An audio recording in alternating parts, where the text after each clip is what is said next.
नहीं नहीं, मेरे को बहुत अच्छे लगते हैं यार। मेरी पहली जो पारसी जो याद है मुझे, जो मैंने अपनी होश में, वो परिजात ज़ोराबियन थी, है ना। अरे याद भी की तो कौन सी पारसी लेडी याद की, है ना। मतलब कि मैं आज भी इंस्टाग्राम पे फॉलो करता हूँ ना उसको, चाहे उसकी फिल्में आ रही है नहीं आ रही हैं, लेकिन मैं उसको फॉलो जरूर करता हूँ। उनका अपना एक रेस्टोरेंट भी है, शायद वो कुछ फूड का बिजनेस कर रही है बॉम्बे में। अच्छा, तो ये चीज़ वो पहली मेरी याद थी। उनकी मूवी आई थी वो जॉगर्स पार्क। जॉगर्स पार्क, मुझे लग रहा था आप उन्हीं को याद करोगे इस मूवी। ऐसे उन्होंने बहुत सारी की थी, बट हाँ, जॉगर्स पार्क इज मोस्ट। हाँ, तो वो चीज़ तो हो सकता है जिस दिन प्रेशर पड़े, शायद हो सकता है कि थोड़ा स्पीड आए। प्रेशर ना पड़े तो बेटर है। अपनी स्पीड पे आप जितने अच्छे से लिख सकते हो ना, अगर डेडलाइन का प्रेशर नहीं है, कुछ नाच नहीं रहा आपके सर पे, तभी बेस्ट राइटिंग होती है। मुझे तो चलो आदत है डेडलाइन में लिखने की, मैं आराम से लिख भी लेती हूँ, बट अगर मैं अपना खुद का लिख रही हूँ तो आई प्रेफर कि डेडलाइन ना हो, बट थोड़ा डिसिप्लिन से अगर टाइम हो ना, दिन में 1 घंटा निकालिए, 2 घंटे निकालिए, लेकिन कुछ कर लिया, you will see significant progress. तो वो कर लेना चाहिए। And I always write pen to paper first. Hindi और उर्दू में स्क्रिप्टें लिखी जाती थी हिंदी इंडस्ट्री में, बट अनफॉर्चुनेटली जो current generation of writers actors हैं, वो सिर्फ रोमन हिंदी पढ़ पाते हैं, वो देवनागरी पढ़ ही नहीं पाते, तो लिखने का सवाल ही नहीं होता। हाँ, जो स्टूडियो एग्जेक्टिव्स भी बैठे हैं, आप उन्हें देवनागरी की स्क्रिप्ट देख के दिखाओ दिल से, ये हमसे पढ़ा नहीं जाएगा, ये क्या करना है, ये तो काला अक्षर भैंस बराबर हमारे लिए। एग्जैक्टली तो आपको उन्हें रोमन हिंदी में देना ही पड़ता है। काफ़ी एग्जेक्टिव्स वो भी होते हैं जो शायद तो हिंदी स्पीकिंग बैकग्राउंड से नहीं आते, कोई साउथ से आता है या बंगाली स्पीकिंग होता है, और बम्बई के गुजराती हैं, तो हिंदी उनके लिए फर्स्ट लैंग्वेज नहीं, तो रोमन हिंदी उनके लिए ईजी हो जाता है, क्योंकि सब आए हुए हैं बम्बई में, है ना, तो इट्स अ बेटर अप्रोच। तो और उस राइटर, सीनियर राइटर ने पूछा मेरी फ्रेंड से कि आप कहाँ के हो, उसने कहा बॉम्बे की हूँ, तो उसने ऐसे सिर हिलाया, सर क्यों, दुखी क्यों? ये सर तुम बॉम्बे के हो तो तुम्हारे पास कुछ फ्रेश नहीं होगा कि तुम इंडस्ट्री में काम करो, कहानियाँ बता रहे हो, तो बॉम्बे की कहानियाँ बताओगे, वो पता है। बट अगर तुम बाहर से हो, किसी और शहर से आए हो, किसी और प्रांत से हो, आपके एक्सपीरियंसेस अलग होंगे, आपने एक दूसरा कल्चर देखा होगा, आप कुछ फ्रेशनेस ला पाओगे। आप बॉम्बे में बैठ के वो इमेजिन नहीं कर सकते कि वो कल्चरल नुआंसेस क्या है। बॉम्बे में बैठा इंसान नहीं सोच सकता कि चंडीगढ़ में क्या हो रहा है। सब समझ में आ जाएगा कि हम कुछ नहीं है, जो करके गए वो करके गए, हम याद नहीं रहेंगे, ये लोग याद रहेंगे, वो हमेशा याद रहेंगे। हम तो सिर्फ उनको कॉपी कर रहे हैं आज भी, और कॉपी ही करेंगे। कॉपी भी नहीं कर सकते आप, मतलब आप कुछ नहीं हो उनके सामने। वो तो मतलब भगवान के हाथ उनके हाथ में चले जाते हैं और वो कुछ बढ़िया बना पाते हैं। सही बात है। तो फिर लगता है कि हाँ, मैं यही सोचता हूँ कई बार, जब मैं शिव कुमार बटालवी को पढ़ता हूँ ना, तो मुझे लगता है कि यार वो इंसान 35-37 साल में चला गया, हाँ जी, इतना कुछ लिख के, और मैं अगर 70 साल 80 साल भी जी जाऊँ ना, तो भी इसका मैं 10% नहीं लिख पाऊंगा, बिकॉज वो इतना डीप लिख गया है ना कई चीजें, आप सोच ही नहीं सकते कि यार इतनी सी उम्र में इतना डीप। अरे सलीम खान साहब ने तो कहा है ना कि महाभारत से बड़ा स्क्रीन प्ले हमारे पास नहीं है। सही बात है। तो वो तो साल में एक बार अपेरेंटली महाभारत पूरा शुरू से लेकर अंत तक पढ़ते हैं as as own writing exercise. भले ही वो आजकल इतना नहीं लिखते हैं, बट बाकी राइटर्स उनके पास आते हैं ज्ञान के लिए, तो उन्हें देते हैं।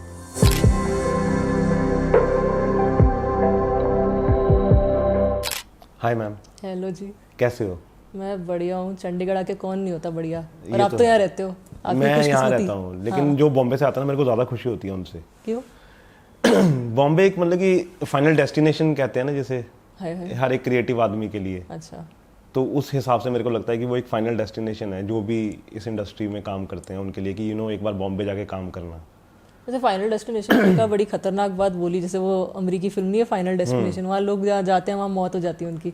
तो बॉम्बे में भी शायद क्रिएटिव्स की यही होती है मौत, क्योंकि ऐसा कहा जाता है कि अगर आप स्क्रिप्ट राइटर हो तो वहाँ बहुत स्ट्रगल करना पड़ता है, कोई गारंटी नहीं है कि आपको काम मिलेगा, नाम बनेगा। तो उस तरह से देखा जाए तो वो फाइनल डेस्टिनेशन है। बट जैसे चार्ल्स बुकोस्की ने कहा था, अमेरिकन राइटर ने, कि find what you love and let it kill you. तो वो फाइनल डेस्टिनेशन शायद हमें मंजूर है।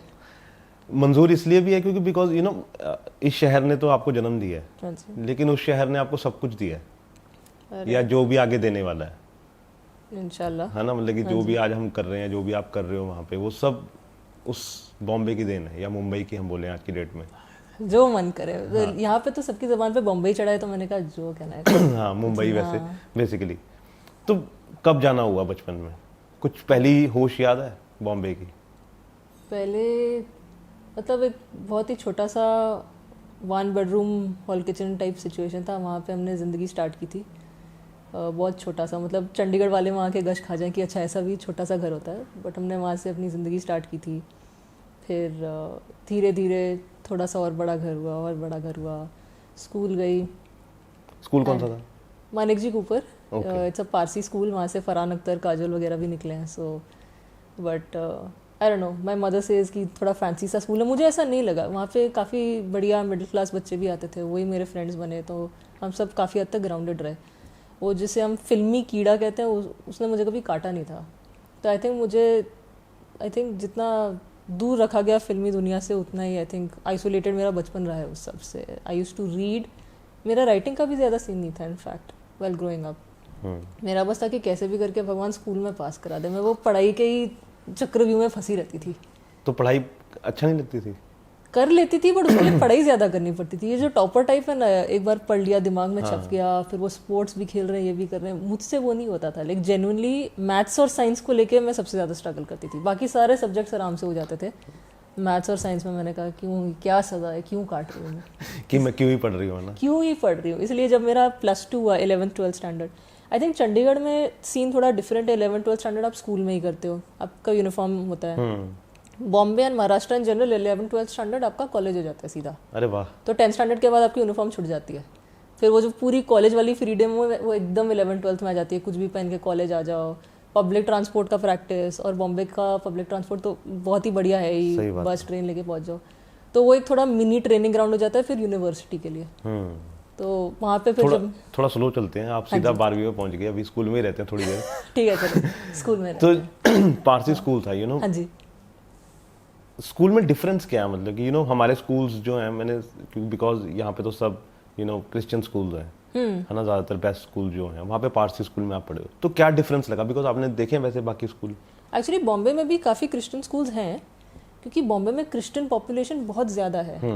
जैसे आप पूरा बांद्रा की तरफ जाएंगे या कोलाबा साइड जाएंगे ना, तो वहाँ पे जितने डेंसिटी ऑफ चर्चेस मिलेंगे वो आपको शायद बहुत कम जगहों पे मिलेंगे।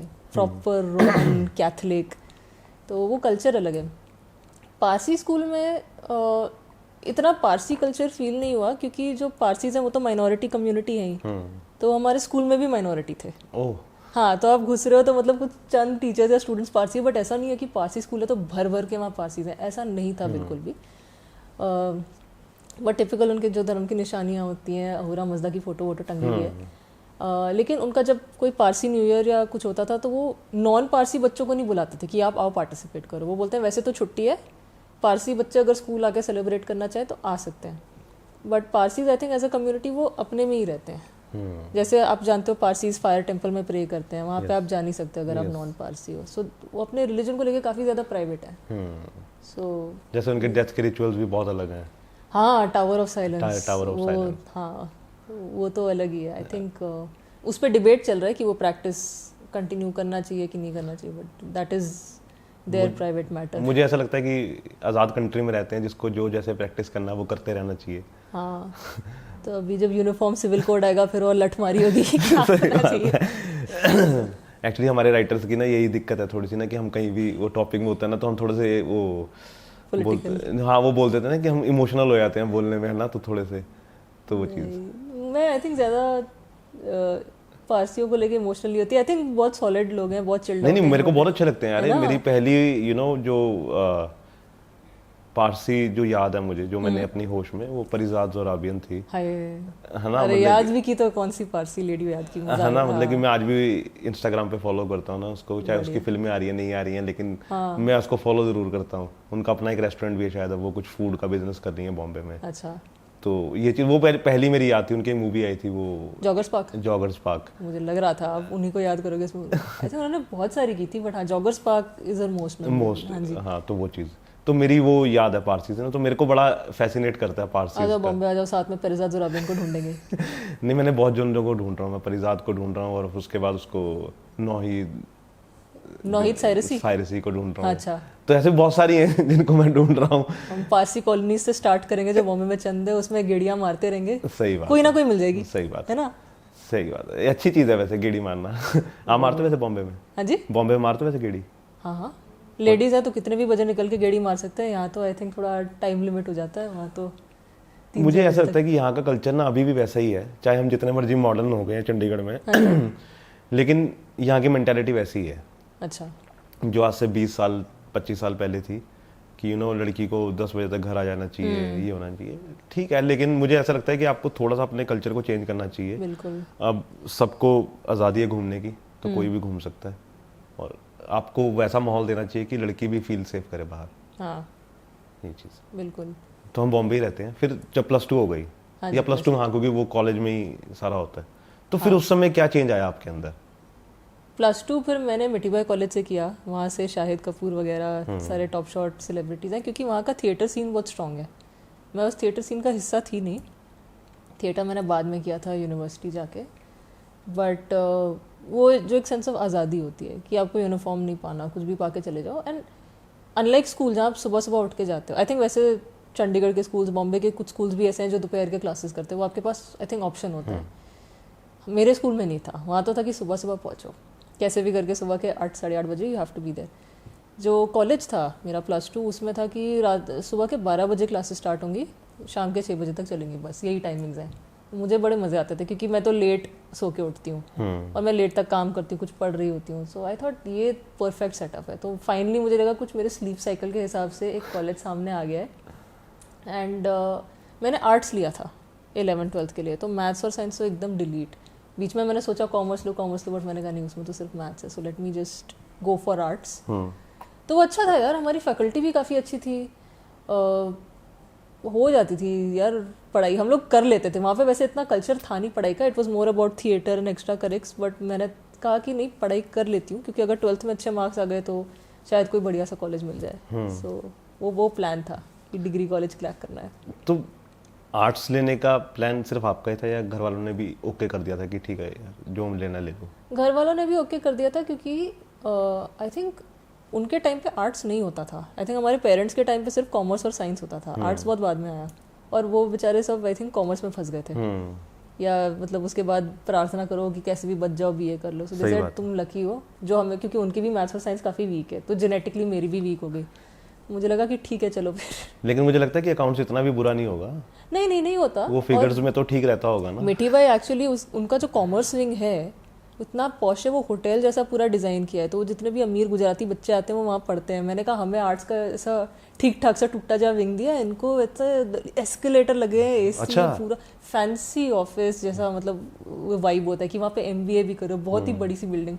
मुझे लगता है औकात के बाहर एंट्री भी नहीं मारनी चाहिए, उनके कैंटीन में भी मत जाओ, अपने यहाँ बैठे रहो। सही बात है। हाँ, तो वही था मिठीबाई का कल्चर। आई थिंक बहुत ज़्यादा रिलैक्स्ड।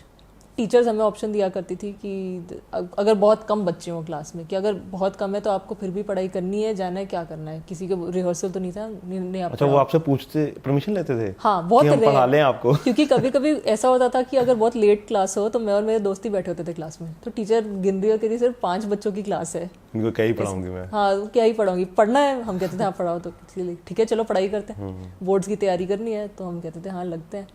तो वैसे ही निकल गया हमारा +2 ऐसे ही निकल गई। +2 बहुत बढ़िया। तो फिर +2 के बाद? +2 के बाद मेरा बड़ा क्लियर था कि मुझे जर्नलिज्म करना है, बिकॉज मुझे ये फीलिंग आई कि थोड़ा बहुत राइटिंग ठीक ठाक कर लेती हूँ, जर्नलिज्म में वो होन हो जाएगा। And at that time story telling मुझे अक्कर नहीं किया, फिक्शन। मुझे लगा नॉन फिक्शन कोई जो घटना हो रही है वो मैं अच्छे से बता पाऊंगी, निखिल जी जैसे काम करते हैं मैं वैसे काम कर पाऊंगी, है ना, इसलिए जर्नलिज्म कर लेती हूँ। तो उसके लिए मेरा ये भी प्लान था कि साउथ बॉम्बे में पढ़ो, जिसको मेन बॉम्बे सिटी कहते हैं। जो नॉर्थ बॉम्बे है वो सबर्ब्स हैं, वहाँ लोग रहते हैं। अंधेरी साइड बेसिकली जहाँ बॉलीवुड है वो सब नॉर्थ बॉम्बे। साउथ बॉम्बे वो फैंसी ब्रिटिशर्स वाला साइड है, वो जो आप जितने भी वो वीडियोस देखते हो ना, जरा हट के जरा बच के ये बॉम्बे मेरी जान, वो सब साउथ बॉम्बे के शॉट्स हैं। कोई कांदिवली बोरिवली आके वो शॉट नहीं ले रहा, वो पुराना बॉम्बे है ही नहीं, क्योंकि बॉम्बे बना सिर्फ 7 आइलैंड का है। बिल्कुल, तो वो सारे 7 आइलैंड मोरलेस जहाँ गेटवे ऑफ इंडिया है। हाँ जी, गेटवे ऑफ इंडिया तो एकदम आप एंड तक ताज होटल कह लो आप, जो है। हाँ वही आमने सामने ही है। हाँ वही एरिया। आप गए होगे बॉम्बे, है ना? नहीं, मैं कभी नहीं गया बॉम्बे। आपको प्यार हो जाएगा। मैंने सोचा हुआ है कि जिस दिन मुझे कोई बड़ा प्रोड्यूसर बुलाएगा मैं उसी दिन जाऊंगा। उससे पहले नहीं जाऊंगा? उससे पहले बिल्कुल नहीं जाऊंगा। ये क्या बात हुई, कभी भी जाओ, बॉम्बे तो सबको बुलाता है। नहीं, मैंने सोच रखा है कि जब तक कोई काम के लिए नहीं बुलाएगा मैं नहीं जाऊंगा। कैसा काम?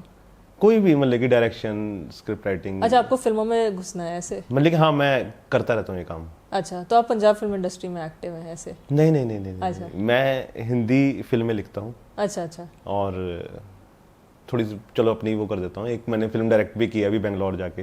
अच्छा, बैंगलोर जाके? कौन सी? एक शॉर्ट मूवी है, मैक्स प्लेयर पे आ रही है अभी। ओह, महर नाम है उसका। महर, क्या बात है। तो वो चीज़ है, तो अभी देखो कब आती है, रिलीज होती है वो महर। नहीं, ऑल द बेस्ट। हाँ थैंक यू। तो इसलिए मेरे को थोड़ा सा है कि अगर, इसलिए मैंने आपको बोला था कि वो फाइनल डेस्टिनेशन होती है हर इंसान की जो भी लिखता है। आपके लिए ना हो फाइनल डेस्टिनेशन, आप वहाँ पे जाकर सफलता प्राप्त करें, यही मेरी हाँ लेकिन देखो पता दुआ नहीं है। कब होता है। बिल्कुल होगा। हाँ, वो पता नहीं कब होता है, वो क्रिएटिव फील्ड में सबका है। आप कैसे, आप बोल नहीं सकते अपने आप को कि मैं अपने आप को 6 महीने दूंगा, 1 साल दूंगा, 2 साल दूंगा और ये हो जाना चाहिए। कोई गारंटी नहीं है। बिल्कुल। जिनका होना होता है उनका 3 दिन में होता है, जिनका बहुत लेट होना होता है वो 30 साल बाद होता है, जिनका नहीं होना होता आपको पता ही नहीं होगा ना। बिल्कुल। और स्क्रिप्ट राइटिंग एक ऐसी चीज़ है, आज आपके पास एक आइडिया आया है, हाँ जी, आपको लगता है कि ये ना मैं हफ्ते में लिख लूंगा पूरा स्क्रिप्ट। हाँ मतलब कि आप सोचते हो मन में कि ये हो जाएगी। कोई नहीं सोचता ये, नहीं, आप सोचते हो? नहीं मैं मेरे को लगता है कोई तो सोचता होगा कि जैसे मेरे ना आइडिया आया तो मैं सोचता हूँ कि अच्छा इसको मैं अगर 3-4 दिन बैठ के लिखूंगा ना तो पहला ड्राफ्ट तो लिख ही लूंगा 7 दिन में स्क्रिप्ट का? हाँ। कौन है ये बंदा? ऐसी गलतफहमियां नहीं पालनी। नहीं उसके बाद मैं 2 महीने बाद अपने आप को देखता हूँ पीछे मुड़ के, मैंने वो 1 पेज नहीं लिखा होता। अच्छा, वो होता है। एक बहुत अच्छी किताब मुझे सजेस्ट की गई थी एक बार, मेरे फादर ने सजेस्ट की थी, सिड फील्ड्स, आपने सुना होगा शायद। नहीं। तो वो बहुत मशहूर स्क्रीन प्ले राइटिंग में टीचर रहे हैं, वो सिखाते हैं। उन्होंने बहुत किताबें लिखी हैं। जो अमेरिकन फिल्म कोर्सेज होते हैं उसमें सिड फील्ड्स पढ़ाया जाता है। तो उनकी किताबें मैं नाम भूल रही हूँ, बट आपको गूगल करके मिल जाएगी कि अगर आपके पास एक आइडिया है, उसको अगर स्क्रिप्ट बनाना है, वो स्टेप बाय स्टेप उस किताब में है और वो आपको एक्सरसाइजेस देंगे। तो आप एक एक चैप्टर बस वो एक्सरसाइज करते रहिए। आपको आइडिया आया है, पहला चैप्टर है कि अच्छा उस एक आइडिया को एक पैराग्राफ में लिख के दीजिए, वही होमवर्क है। अब दूसरे चैप्टर तक तब तक नहीं जाइए जब तक वो पैराग्राफ आपने लिख नहीं लिया। पैराग्राफ हो गया, अब आप दूसरा चैप्टर पढ़िए कि अब उसको और कितना, अब 1 पेज की कहानी बनानी है उसकी, ठीक है। अब तीसरे चैप्टर पे मत जाइए जब तक वो 1 पेज की कहानी नहीं बन जाती। तो धीरे धीरे जैसे आप लिखते जाओगे फिर आपके पास शायद एक 20 पेज की कहानी तैयार हो जाए। अब आप शायद स्क्रीन प्ले लिखने के लिए रेडी हो, तो वो स्क्रीन प्ले के स्टेप बाय स्टेप बोलेंगे कि अच्छा अब आपके पहले 10 पेज स्क्रीन प्ले के क्या होंगे। क्योंकि उनका ये भी मानना था कि वो किसी टाइम स्टूडियोज़ में एक एग्जेक्टिव होते थे जो स्क्रिप्ट्स पढ़ा करते थे कि अगर आपके पहले 10 पेज बकवास हैं, मैं स्क्रिप्ट फेंक दूंगा, मैं नहीं पढ़ूंगा। बट अगर पहले 10 पेज में आपने मुझे पकड़ लिया, फिर मैं पूरी स्क्रिप्ट ख़त्म करूँगा। तो वो उस हिसाब से स्क्रीन प्ले राइटिंग पढ़ाते हैं। आई डोंट थिंक वो हर कल्चर की फिल्म को अप्लाई करता है कि आपने पहले 10 पेज पढ़े और लगा कि हाँ मैं स्टोरी का पॉइंट समझ गया। वो थोड़ा कमर्शियल मूवीज़ के बारे में ज़्यादा सिखाते हैं। तो हाँ, आई थिंक कमर्शियल मूवीज़ के कॉन्टेक्स्ट में 10 मिनट में अगर आप हुक कर सको किसी को तो अच्छा है। तो it's a very good reference point. अगर आप पढ़ सके ना तो आप ऐसे सिचुएशन में नहीं फंसोगे कि 2 महीने हो गए मैंने लिखा। नहीं वो इसलिए मैं आपको बता रहा हूँ कि कई बार ना हम जैसे आइडिया आप सोचते हो तो वो आपके दिमाग में ना पूरी की पूरी एक, जब आप भी सोचते होगे तो वो पूरी पिक्चर तो बनती होगी। नहीं। अच्छा, नहीं बनाते आप? नहीं। तो मैं पूरा वो अपने दिमाग में ना पूरा इमेजिन करता हूँ उस चीज़ को, जो भी मैं सोच रहा होता हूँ अपने दिमाग में कि ये। फिर जब मैं बैठता हूँ ना तो फिर मैं सोचता हूँ कि नहीं, कि ये चीज़ ऐसे भी हो सकती है, ये चीज़ ऐसे। तो उन चीज़ों में थोड़ा सा मेरा टाइम लगता है। हाँ। क्योंकि बिकॉज वो मैं अपने आप से ही फाइट कर रहा होता हूँ लिखने से पहले कि अच्छा मेरे को ये भी करना है, ये भी करना है, इसमें ऐसे भी करना है। तो फिर वो इतना टाइम इसलिए मैं बोल रहा हूँ कि वो सोचते सोचते मेरे को लग जाता है। हाँ, उतना तो लगता है। बिकॉज मेरा वो कोई कमर्शियल नहीं है ना, मेरी कोई गाड़ी उससे रुक नहीं रही है, तो मैं बड़े उससे प्यार से चला रहता हूँ कि ठीक है मेरे को कौन सा किसी को सबमिट करनी है जाके। तो इसलिए तो हो सकता है जिस दिन प्रेशर पड़े शायद हो सकता है कि थोड़ा स्पीड आए। प्रेशर ना पड़े तो बेटर है। अपनी स्पीड पे आप जितने अच्छे से लिख सकते हो ना, अगर डेडलाइन का प्रेशर नहीं है, कुछ नाच नहीं रहा आपके सिर पे, तभी बेस्ट राइटिंग होती है। मुझे तो चलो आदत है डेडलाइन में लिखने की, मैं आराम से लिख भी लेती हूँ। बट अगर मैं अपना खुद का लिख रही हूँ तो आई प्रेफर कि डेडलाइन ना हो, बट थोड़ा डिसिप्लिन से अगर टाइम हो ना, दिन में 1 घंटा निकालिए, 2 घंटे निकालिए, लेकिन कुछ कर लिया, you will see significant progress. तो वो कर लेना चाहिए। And I always write pen to paper first. मैं डायरेक्टली लैपटॉप पे कभी नहीं लिखती। मेरे से भी नहीं लिखा जाता, वो नहीं होता। पेन टू पेपर वाला आइडिया ही सबसे बेस्ट, सबसे प्योर है, उसी पे लिखो, बेस्ट आइडियाज तभी आएंगे आपको। सही बात है। और उसमें फिर जो कटिंग होती है ना, हाँ। फिर वो देख के और मजा आता है। अरे हाँ, लैपटॉप पे क्या कटिंग करोगे, आपका ड्राफ्ट चलेगा, आपको पता ही नहीं आपने क्या कटिंग की। कम से कम आप लिख रहे हो, आप पीछे फ्लिप करके देख सकते हो, चलो ये मेरे ओरिजिनल आइडियाज से थोड़ा छाप लो। ये बड़ी अच्छी चीज बोली ना आपने।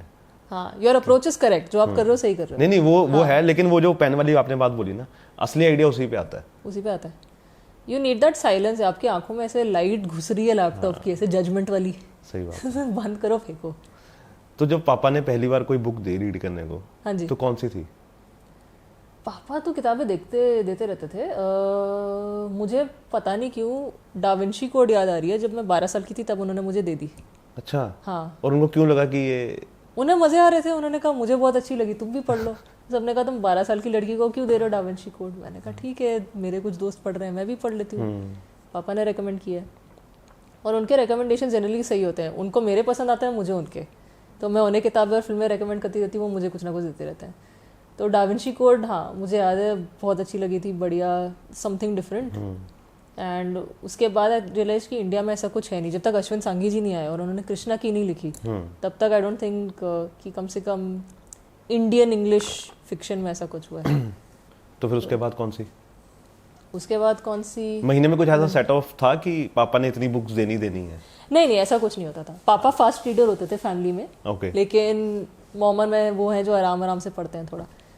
तो उन्होंने एक्चुअली मुझे कॉमिक्स भी काफ़ी बढ़िया दिए, जैसे टिंटिन, एस्ट्रिक्स एंड ऑब्लिक्स, वो मतलब आर्चीज। वो तो हर बच्चे को पढ़नी चाहिए मुझे लगता है। आज भी अगर आजकल कोई बच्चे पढ़ते नहीं है, लेकिन उनको पढ़नी चाहिए। अमर चित्र कथा, वो मेन है, वो भी तो देते थे। सही बात है। तो अभी तो अमर चित्र कथा के वो डिजिटल वर्जन आ गए, जिसने कॉपियाँ पढ़नी है पढ़ लो। सही बात है। तो वो भी दिए। तो आई थिंक मॉम डैड दोनों का था कि कुछ ना कुछ रीडिंग की आदत डालो। इनफैक्ट आर्चीज से वो थोड़े दुखी थे कि ये अमेरिकन इंग्लिश है, तो बच्चे गलत अंग्रेजी सीखेंगे, तो कम से कम अमर चित्र कथा से स्टार्ट करो कि हिंदी तो अच्छी होगी। हिंदी भी नहीं, इंग्लिश। हाँ, कि चलो अच्छा वो इंग्लिश, ओके। क्योंकि घर में तो सब हिंदी में बात करती थे। वो था कि स्कूल में इंग्लिश की पकड़ थोड़ी वीक थी, स्ट्रॉन्ग करने के लिए थोड़ा अमर चित्र कथा इंग्लिश में दे दो। ओके, इंग्लिश में। ये घर में तो एनीवे हिंदी में बात करी थी, तो मैं इंग्लिश मैंने थोड़ी लेट सीखी लाइफ में। ओके। हम लोग ज्यादातर हिंदी में ही बात करते थे घर पे। ये चीज तो अभी रोमन में लिखते हो या है? क्या हिंदी? नहीं, स्क्रिप्ट रोमन में या प्योर इंग्लिश में? वही ना, हिंदी डायलॉग की बात कर रहा हाँ, हूँ। रोमन हिंदी या एक टाइम था जब हिंदी और उर्दू में स्क्रिप्टें लिखी जाती थी हिंदी इंडस्ट्री में, बट अनफॉर्चुनेटली जो current generation of writers, actors हैं, वो सिर्फ रोमन हिंदी पढ़ पाते हैं, वो देवनागरी पढ़ ही नहीं पाते, तो लिखने का सवाल ही नहीं होता। हाँ, जो स्टूडियो एग्जेक्टिव्स भी बैठे हैं, आप उन्हें देवनागरी की स्क्रिप्ट देख के दिखाओ दिल से, ये हमसे पढ़ा नहीं जाएगा, ये क्या करना है। ये तो काला अक्षर भैंस बराबर हमारे लिए। एग्जैक्टली तो आपको उन्हें रोमन हिंदी में देना ही पड़ता है। काफ़ी एग्जेक्टिव्स वो भी होते हैं जो शायद तो हिंदी स्पीकिंग बैकग्राउंड से नहीं आते, कोई साउथ से आता है या बंगाली स्पीकिंग होता है और बम्बई गुजराती हैं, तो हिंदी उनके लिए फर्स्ट लैंग्वेज नहीं, तो रोमन हिंदी उनके लिए ईजी हो जाता है क्योंकि सब आए हुए हैं बम्बई में, है ना, तो इट्स अ बेटर अप्रोच। तो मुझसे ज़्यादा आई थिंक मेरे पिताजी ज़्यादा परेशान हो जाते हैं चीज़ों को लेकर। उन्हें बहुत अच्छा लगता है जब एक्टर्स कहते हैं कि सर आप देवनागरी में स्क्रिप्ट कन्वर्ट करके हमें दो, तो पापा कहते हैं हाँ। मेरे पिताजी इनफैक्ट कह रहे थे कि करंट जनरेशन ऑफ एक्टर्स में एक शाहरुख खान और बच्चन साहब ही हैं जो स्पेसिफिकली रिक्वेस्ट करते कि अगर देवनागरी में स्क्रिप्ट हो तो बेस्ट है। अच्छा। हाँ, बच्चन सर और शाहरुख खान सर। हाँ, क्योंकि शाहरुख सर तो दिल्ली के हैं, बच्चन सर इलाहाबाद साइड से हैं, तो उन्हें तो आदत है प्रॉपर हिंदी स्पीकिंग काउंटी। सो तो कभी जिन दो शख्सियत का आपने नाम लिया है ना, कभी इनको मिलने का मौका मिला या शाहरुख को या अमिताभ सर को? जी जी बिल्कुल। कब हुआ ये? तो शाहरुख सर से मैं तब मिली थी जब चेन्नई एक्सप्रेस की स्क्रीनिंग थी। उस टाइम पे मैं एज अ फिल्म क्रिटिक काम कर रही थी with the digital marketing agency, तो उनके लिए थोड़े आर्टिकल्स भी लिख रहे थे, और मतलब एक साइड मार्केटिंग एजेंसी थी, दूसरी साइड पे वो फिल्म न्यूज़ की रिपोर्टाज करते थे, तो मैं फिल्म वाले विंग में अटैच थी। तो वहाँ पे था कि आर्टिकल्स लिखो, इंटरव्यूज़ लो और स्क्रीनिंग्स के लिए जाओ, व्हाटएवर रिव्यूज़ लिख के आओ। तो हमें मूवी देख के आओ है, हाँ मतलब ख़राब फिल्में भी देखनी पड़ती थी। सबको लगता है कि क्रिटिक्स का काम बड़ा अच्छा, बढ़िया, आसान है, आप अच्छी अच्छी फिल्में देख के आ रहे हो, वो फ़ायदा है, बट जो साल में बाकी बकवास फिल्में निकलती हैं फिर उसका वहीं भी फंस जाते हो आप। तो आई थिंक हम जुहू में थे किसी मूवी हॉल में, वहाँ पे चेन्नई एक्सप्रेस की स्क्रीनिंग थी, तो वहाँ शाहरुख सर आ गए थे by the end of the movie, तो सब उनके साथ मीट एंड ग्रीट चल रहा था, थोड़ा हैंडशेक। तो फैन मोमेंट थी आपकी? नहीं, मेरी किसी सेलिब्रिटी के साथ फैन मोमेंट नहीं होती। वो अपना काम कर रहे हैं, हम अपना काम कर रहे हैं, जेन्युइनली क्या ही परेशान करूँ, उन्हें खुद इतने सताए हुए होते हैं एक्टर्स। सही बात है।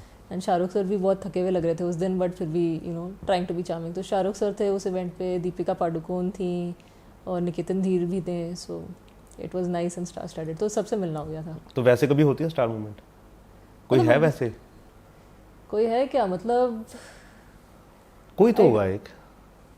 आई थिंक बच्चन साहब भी हैं, और वो सब मोस्टली सभी के ही हैं तो, और उनके पास वो ऑरा भी होता है स्टारडम का थोड़ा, मतलब वो एटीट्यूड नहीं दिखाते, बट आई एम सेइंग कुछ लोगों का एक ऑरा होता है ना कि कमरे में कोई आया है। नॉर्मली अगर आप एक्टर्स को मिलो ऑफ स्क्रीन, आप ये नोटिस करोगे कि वो थोड़े कद में छोटे लगते हैं, साइज में और आधे लगते हैं, तो स्क्रीन पे इतने बड़े चौड़े तगड़े लगते हैं इवन द हीरोइंस, बट अगर आप उन्हें देखो तो एकदम आधे लगते हैं, तो लगता है अच्छा ये, वो इतने इम्प्रेसिव नहीं फील करते। बट जैसे बच्चन साहब हैं या उनके बेटे Abhishek Bachchan, they look impressive off screen भी, अगर आप उन्हें देखो तो लगता है हाँ सही बात, कुछ और है, कोई और है, and very polite you know in public. Bachchan sahab also quickly conducts himself with some humour with the press, तो उनका वो निकल जाता है। Abhishek Bachchan is also very humble, जिनसे मिलते हैं सबका नाम याद रखते हैं, आपको कितने भी साल पहले मिले हो। सो ये बहुत अच्छी चीज़ होती है मुझे लगता है। मैंने माइकल जैक्सन का एक आर्टिकल पढ़ा था जिसमें उसकी डेथ के बाद कि माइकल जैक्सन एक ऐसा आर्टिस्ट था जिसको अपना हर गाना मुंह जवानी याद था, जितने भी आज तक उसने गाए थे। वाह, या मुझे लोगों के नाम नहीं याद रहते, लोग गाने याद, और उसको हर एक लिरिक्स वर्ड टू वर्ड याद थे हर गाने के। तकिया रख लूं गोद में, हाँ जी, कंफर्टेबल हो जाऊं। हाँ, तो उसको वो सारे लिरिक्स याद थे। अच्छा, तो मेरे को लगता है कि एक अच्छे आर्टिस्ट वही है जो अपनी हर चीज को याद रखे। अपनी चीज से ज्यादा दूसरे लोगों को, क्योंकि वही सबसे पहले पीछे रह जाते हैं। यस। हाँ, कई बार हम क्या करते हैं ना कि अच्छा नाम नहीं आता, ओए इधर आइयो, वो बहुत बुरा लगता है। अगर आप किसी को पता है तो उसके नाम से बुलाओगे तो आपको बहुत अच्छा लगेगा, और उसको भी फील गुड होता है यार कि मेरे को अभिषेक सर ने नाम से बुलाया। हाँ, और वो हमेशा करते हैं। वो आपको 10 साल पहले भी मिलेंगे, उनको एग्जैक्टली याद रहेगा आप कौन है, आप कहाँ मिले थे, क्या बात हुई थी, ही रिमेम्बर्स। तो फिर जब कॉलेज में चले गए, हाँ जी, तो फिर फर्स्ट टाइम क्या लिखा, कुछ याद है? उस टाइम में शुरू हो गई थी राइटिंग या नहीं? उस टाइम पे देखो, एक तो जर्नलिज्म में वो तो राइटिंग करनी तो पड़ती है ना, वो तो टास्क मिले हुए हैं, टास्क मिले हुए हैं कि चलो थोड़ा ट्रांसलेशन कर लो, थोड़े एडवर्टाइजिंग के स्लोगन लिख दो, ये वो। तो फर्स्ट ईयर अच्छा था, एक सिनेमा का मॉड्यूल आया सेकेंड ईयर में, तब मुझे लगा कि ओके आई लाइक मूवीज। उससे पहले तक नहीं था? उससे पहले इतना था नहीं, क्योंकि घर पे हम ज़्यादा फिल्में देखते नहीं थे, मेरी मदर को इंटरेस्ट था नहीं, और पिताजी जो थे वो ज़्यादा ज़बरदस्ती करते नहीं थे। तो मैं थी, और मेरे जो दोस्त थे वो भी ज़्यादा फिल्मों में हैं नहीं, मतलब कि रेगुलरली हॉल जा रहे हैं, पागल हो रहे हैं, मूवी फेस्टिवल्स के लिए जा रहे हैं, ऐसा कोई कल्चर नहीं था घर पे। तो मुझे भी लगा मैं क्या ही करूँगी, ठीक है जर्नलिज्म कर लेती हूँ। बट हमारा एक मॉड्यूल था सेकेंड ईयर में कॉल्ड अंडरस्टैंडिंग सिनेमा, तो उसमें सब कुछ दिखा रहे थे, मतलब क्लासिक हिंदी फिल्मों से लेके क्लासिक हॉलीवुड टू इंटरनेशनल, मतलब कोई भी लैंग्वेज की। तो आई थिंक मैंने देखी थी the birth of a nation, D.W. Griffith की। आई थिंक वो शायद 1915 की फिल्म थी, उससे भी पुरानी होगी, मैं साल, या 1923, I am getting the year wrong. But वो पहली फिल्म है, हालांकि बड़े रेसिस्ट थीम्स है, आज देखो तो थोड़ी परेशानी होती है क्योंकि उस साउथ अमेरिका में सेट है, रेसिज्म के थीम्स, और जो अफ्रीकन अमेरिकन कम्युनिटी है, स्लेव कम्युनिटी, उनको बहुत गलत तरीके से दर्शाया गया। But in terms of cinematic technique वो पहली फिल्म है जिसमें आपको पैन शॉट दिखेगा, ट्रैकिंग शॉट दिखेगा। अगर आपने बर्थ ऑफ अ नेशन के बारे में पढ़ा है, आपने देखी है? नहीं, मैंने नहीं देखी। तो just as a cinematic exercise आप देखिए, जो ये चीज़ें आप बोल रहे हो मैं वो सब चीज़ें देखूंगा। हाँ, आपको नोटपैड पेन के साथ बैठ के लिखना पड़ेगा। नहीं, मैं बाद में पूरा ये नोट करूंगा इंटरव्यू में से, वीडियो में से। तो यूट्यूब पे मिल जाएगी वैसे, वो वैसी वाली फिल्म है ना, नानूक ऑफ द नॉर्थ, जैसे सारे फिल्म स्कूल स्टूडेंट्स को पढ़ाई जाती है कि हाँ ये देख लो, रेसिस्ट है लेकिन देख लो। 3 घंटे की लंबी फिल्म है, साइलेंट फिल्म है, लेकिन है बहुत बढ़िया। तो आई वॉज इन ऑ कि मतलब हाँ रेसिस्ट चीज़ें हो रही ऑन स्क्रीन, बट जैसे वो घुड़सवार जा रहे हैं गैलपिंग टुवर्ड्स द स्क्रीन, तो पूरा ट्रैकिंग शॉट है। सर उस जमाने में जहाँ पे लोग ऐसे बस कैमरा रखते थे, लोग कैमरा के सामने परफॉर्म करके चले जाते थे, जैसे प्ले है, प्ले, बट लोग इन ऑ है कि अच्छा स्क्रीन पे है तो हम पीछे का फिल्म किया हुआ प्ले देख रहे हैं। यहाँ पे आप मूवमेंट एक्शन दिखा रहे हो, यहाँ पे आप दिखा रहे हो एक पैन शॉट है कि यहाँ एक माँ अपने बच्चों को पकड़ के रो रही है, आप पैन करके देख रहे हो कि यहाँ उनका हस्बैंड फौज के साथ जा रहा है। वो एक शॉट में कितना मीनिंग आ गया। सही बात है। तो ये सब नया था। तो मेरे तो रोंगटे खड़े हो गए देख के। मैंने कहा यार सिनेमा क्या कुछ नहीं कर सकता। सही बात है। और अगर एक 100 साल पुरानी फिल्म मेरे लिए ये कर सकती है, तो मुझे और फिल्में देखनी चाहिए। क्योंकि जो भी फिल्म आप देखो, किसी की भी फिल्म देखो, it is a sum total of everyone's memory, everyone's recollection, everyone's experiences. तो हर फिल्म की अपनी एक भाषा होती है, अपनी एक वैल्यू सिस्टम, अपनी एक समझ। सही बात है। सो आप आई थिंक आप जितनी फिल्में देखो और जितने देशों की फिल्में देखो, आई थिंक वो आपको एक बेहतर इंसान बना देती है। बहुत ज़्यादा। हाँ, तो वो डीप डाइव में मैं चली गई थी सेकेंड ईयर में कि हाँ, अगर मुझे जर्नलिज्म करना है, क्या मैं फिल्म जर्नलिज्म करूँ, क्या मैं फिल्म क्रिटिसिज्म में घुस जाऊँ। तो वो थोड़ा मुझे एक फील हुआ करियर चेंज, क्योंकि मैंने फर्स्ट ईयर में एक न्यूज़पेपर के साथ इंटर्नशिप तो की थी, जो बॉम्बे की अच्छी मशहूर टैबलॉइड है, बहुत रिस्पेक्टेड, बट उतना मज़ा नहीं आया, क्योंकि उनके लिए मेरे पास वैकेंसी नहीं थी फिल्म बीट में कि हम आपको फिल्मी इवेंट नहीं करा सकते, आप सिटी कवर कर लो। तो मैंने कहा हाँ ठीक है, सिटी में कर लूँगी, बट उतना अच्छा नहीं लगा कि अच्छा अस्पतालों में जाओ, पुलिस स्टेशन जाओ। मैं बोर हो गई थी, मतलब मोर देन एनीथिंग एल्स। ऐसा नहीं था कि मैं लाशों को देख के घबरा रही थी, ऐसा हाँ वो तो पढ़े लेकिन क्या करते हैं, वो हम उस सोच से नहीं गए थे ना, बिकॉज हमारी तो वो था कि हमें भी फिल्में करनी है, अपना इंटरेस्ट भी तो होता है ना। बट मुझे तब फिल्मों में इंटरेस्ट नहीं था, क्योंकि फर्स्ट ईयर था, मुझे बस वो रियलाइजेशन हुआ कि अच्छा मुझे हार्डकोर जर्नलिज्म नहीं करना, अब मैं क्या करूँ। तो वो मेरे लिए एक बहुत बड़ा सवाल रह गया। फिर जब मैं सेकेंड ईयर में गई और मैंने वो अंडरस्टैंडिंग सिनेमा का मॉड्यूल देखा, तो ऐसे ठीक है, जर्नलिज्म और फिल्म का कुछ कॉम्बिनेशन में शायद कर सकती हूँ, तो कम से कम ये कोर्स खत्म कर लेती हूँ। क्योंकि थर्ड ईयर में आपको मेन चॉइस होता है कि आपको जर्नलिज्म लेना है कि एडवर्टाइजिंग। ज़्यादातर बच्चे एडवर्टाइजिंग लेते हैं, तो हम बहुत कम थे, आई थिंक शायद 19 लोग थे जिन्होंने जर्नलिज्म लिया था। तो मेरा था कि चलो ये कम से कम ले लो।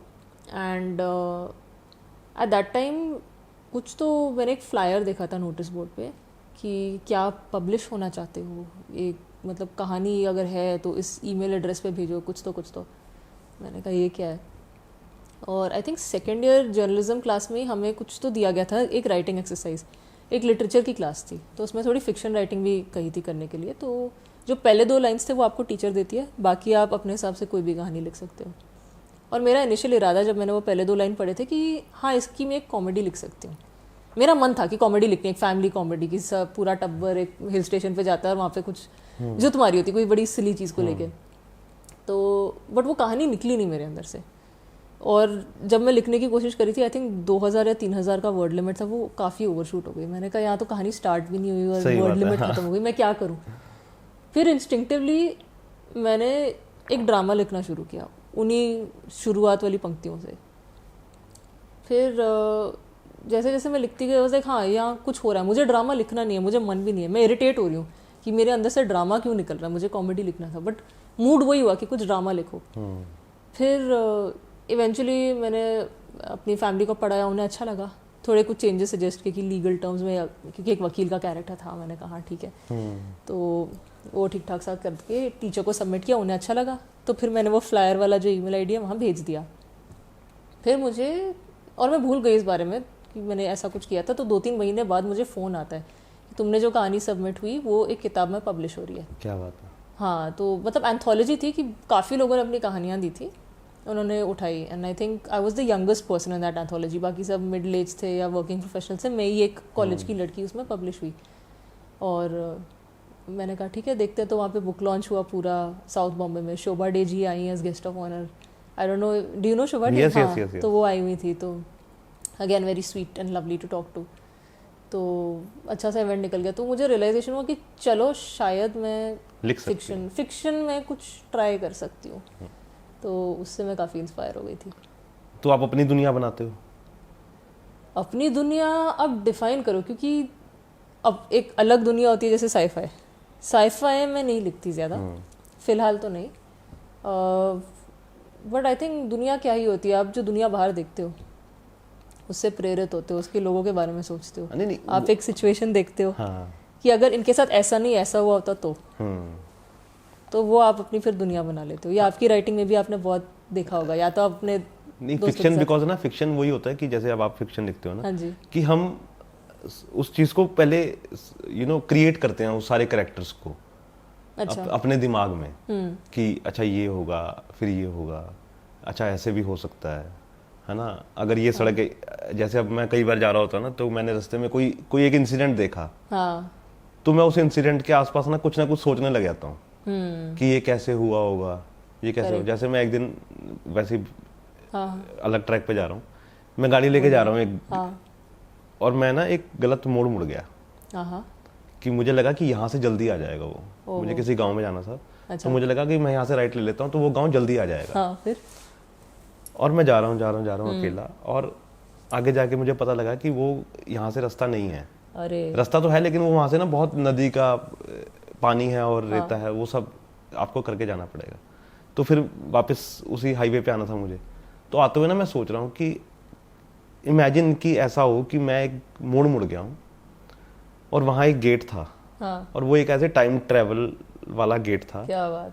कि, और मैं उसमें गया हूँ और पहले धीरे धीरे, जैसे मेरी नई गाड़ी है तो थोड़ी पुरानी गाड़ियाँ आने लग गई हैं उधर से, हाँ ठीक है, और घर धीरे धीरे पुराने होते जा रहे हैं, हाँ ठीक है। फिर मैं आगे आगे जा रहा हूँ तो धीरे धीरे वो गाड़ियाँ गायब हो रही हैं और साइकिल और वो पुराने टेम्पो है ना वो आ रहे हैं। फिर थोड़ा और आगे जा रहा हूँ सड़क पे तो बैलगाड़ियाँ आ रही हैं, लोगों के सब ड्रेसेस चेंज होती जा रही हैं, घर के डिजाइन भी चेंज होते जा रहे हैं। और आगे चलो डायनासोर भी आ जाएंगे। नहीं नहीं, और आगे जा रहा हूँ तो थोड़ा सा और वो हो गया। तो और वो लोग मुझे ऐसे देख रहे हैं कि मैं यहाँ क्या आ गया, ये मतलब कि गाड़ी कहाँ से आ गई क्या है ये। हाँ तो ना ये वैसे ही मैंने इमेजिनेशन थी ये नहीं मेरी। बहुत बढ़िया है। हाँ तो ये चीज थी मेरे साथ उस दिन ओपनिंग ये। है, वाह। हाँ तो यही मैं वो पूछ रहा था आपसे कि ऐसा कुछ होता है आपके दिमाग में?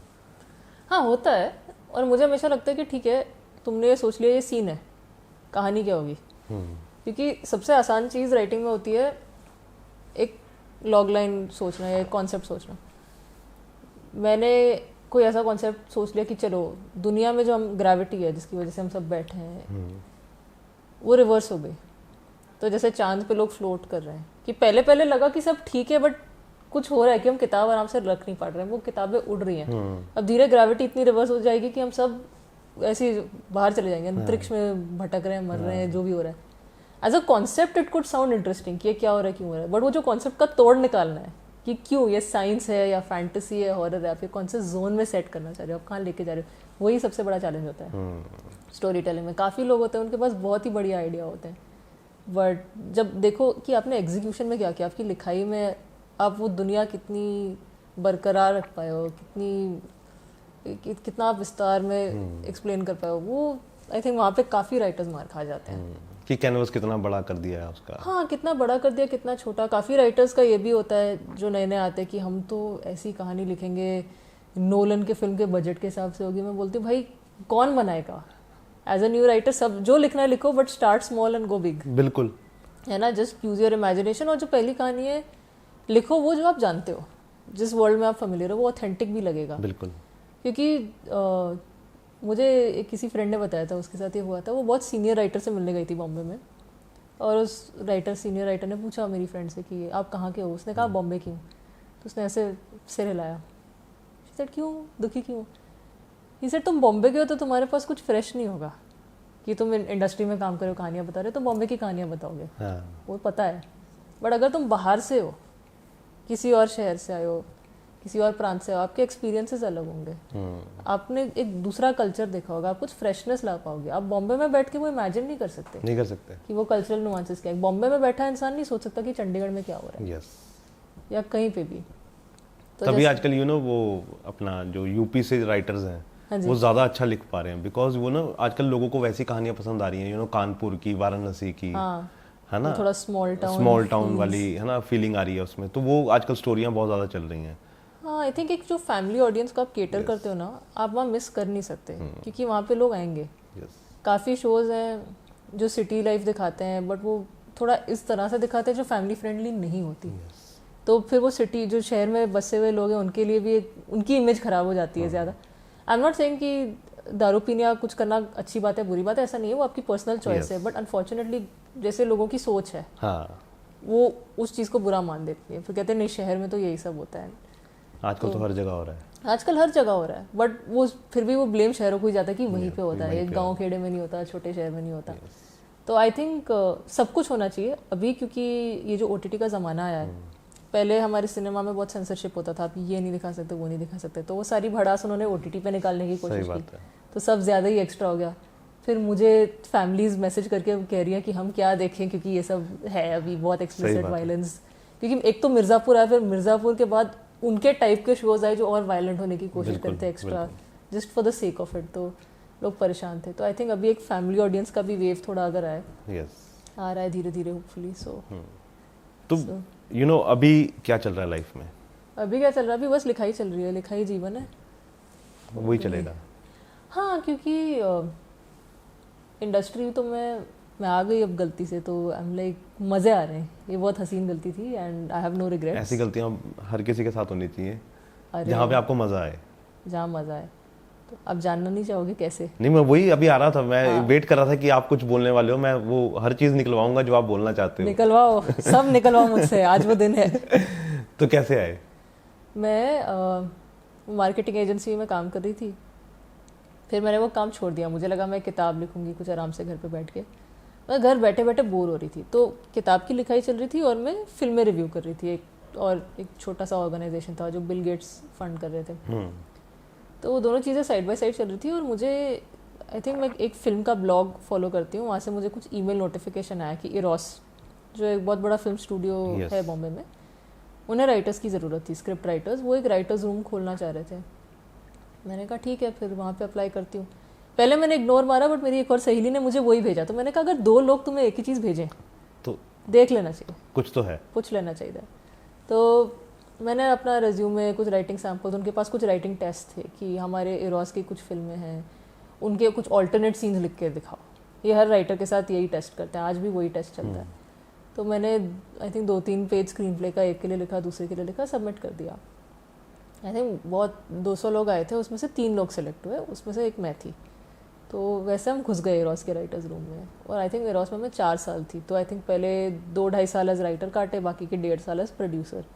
फिर मैं नडियाडवाला चली गई। एक मिनट, हाँ जी। जब इरोस में गए तो ये स्टूडियोज में बड़े लैविश होते हैं, हाँ, है ना, कि बड़े सुंदर बने हुए, और वहाँ पे बड़ा अलग टाइप का कल्चर है ना, वर्क कल्चर थोड़ा अलग होता है वहाँ पे, है ना, बिकॉज बॉम्बे के हिसाब से वर्क कल्चर है सारा उनका। हाँ। तो क्या मजा था वहाँ पे? आई थिंक इरोस में जब मैं शुरू में गई थी तब मेरी टीम ठीक ठाक थी, मतलब वहाँ पे दोस्ती नहीं थी, ऐसा था कि चलो काम कर लेते हैं। बट उसके बाद जैसे जैसे मैंने टाइम बिताया, जो मेरी ओरिजिनल टीम थी वो धीरे धीरे छोड़ के चली गई, उन्हें और काम करने थे। मेरा था कि नहीं, मैं यहाँ लगी रहूँगी, एक्सपीरियंस लूँगी, थोड़ी और लिखाई करूँगी, और अगर कोई बेटर अपॉर्चुनिटी मिलती है तो ही जाऊँगी। वरना इरोस घर के पास था, मतलब लिटरली 20 मिनट की दूरी पे। मैंने कहा ये अच्छा है, क्योंकि बॉम्बे में ना डिस्टेंस बहुत बड़ा इशू है। ये मतलब कि आपकी किस्मत अच्छी थी कि 20 मिनट पे आपको काम मिल गया। 20 मिनट में काम मिल गया। लकीली जहाँ हम रहते हैं ना, वहाँ पे ज़्यादातर इंडस्ट्री के ऑफिसेज हैं। ओके। तो वो पूरा जो बॉलीवुड है वहाँ बसा, बम गिरा दो वहाँ ख़त्म हो जाएगा बॉलीवुड, उस पूरे इलाके में। तो वहाँ हम रहते थे, तो लकीली वहाँ पे भी ये काम था। एंड आई थॉट कि अगर मुझे आसपास ही कुछ नौकरी मिलती है तो ही मैं करने जाऊँगी। मुझे एक अपॉर्चुनिटी आई थी एक बहुत ही बढ़िया फिल्म स्टूडियो के साथ, बट वो था कि फिर से साउथ बॉम्बे जाओ, वहीं जहाँ मेरा कॉलेज था, मेरा जर्नलिज्म का कॉलेज। मैंने कहा नहीं, मुझे वहाँ नहीं जाना, यही ठीक है। तो उसके बाद जैसे ही राइटर्स रूम चेंज हुआ, मेरे पुराने राइटर्स गए और कुछ नए राइटर्स आए, उनसे तो बहुत ही बढ़िया दोस्ती हो गई। फिर मुझे लगा कि अब तो मेरा मोटिवेशन है। एक्चुअली उसमें आप सीनियर हो गए ना फिर? मैं सीनियर नहीं हुई, क्योंकि बाकी लोग भी मेरी उम्र के थे, वो कहीं और से काम करके आए हुए थे। नहीं, लेकिन उस कंपनी में तो पुराने हो गए ना फिर, थोड़ी सी कंपनी में, हाँ, थोड़े पुराने हो गए। वो चलती है ना फिर, थोड़ी सी चलती है, क्योंकि मेरे पास कुछ चीज़ें थी ऑलरेडी रिटन, जिनको उनकी ज़रूरत थी कि हाँ ये किताब का सिनॉप्सिस लिखो। कृष्णा की, यशवंत सांगी, आई थिंक तब राइट्स इरोस के पास थे। तो ये बेचारे लड़कों को, जो बाकी मेरे लड़के दोस्त थे राइटर्स रूम में, उनको ये काम दिया गया था कि हर एक चैप्टर का सिनॉप्सिस लिखो, क्योंकि जो बॉस हैं वो पूरी किताब नहीं पढ़ेंगे ये डिसाइड करने के लिए कि बनाना है कि नहीं।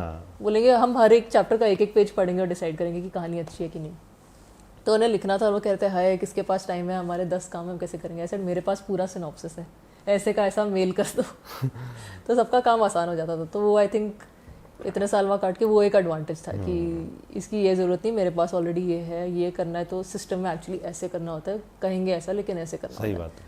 तो वो हो गया। तो इरोस काफ़ी मज़े से कटा। वो तो क्या क्या किया वहाँ पे इरोस में? राइटिंग की, आई थिंक काफ़ी हद तक हमारी मेंटरिंग भी हुई थी। जो हमारा राइटर्स रूम था, हमारे उस राइटर्स रूम के मेंटर थे श्रीधर राघवन सर। अगर आप उन्हें नहीं जानते, वो वही राइटर हैं उन्होंने बहुत बढ़िया काम किया। उन्होंने मोस्ट रिसेंटली पठान लिखी है यशराज के लिए, जो आपने देखी होगी, और उससे पहले उनको अपहरण के लिए नेशनल अवार्ड मिला था। उन्होंने खाकी लिखी है, चांदनी चौक टू चाइना, ये ग्रेट फिल्मोग्राफी। जो डायरेक्टर है श्रीराम राघवन सर, उनके छोटे भाई हैं।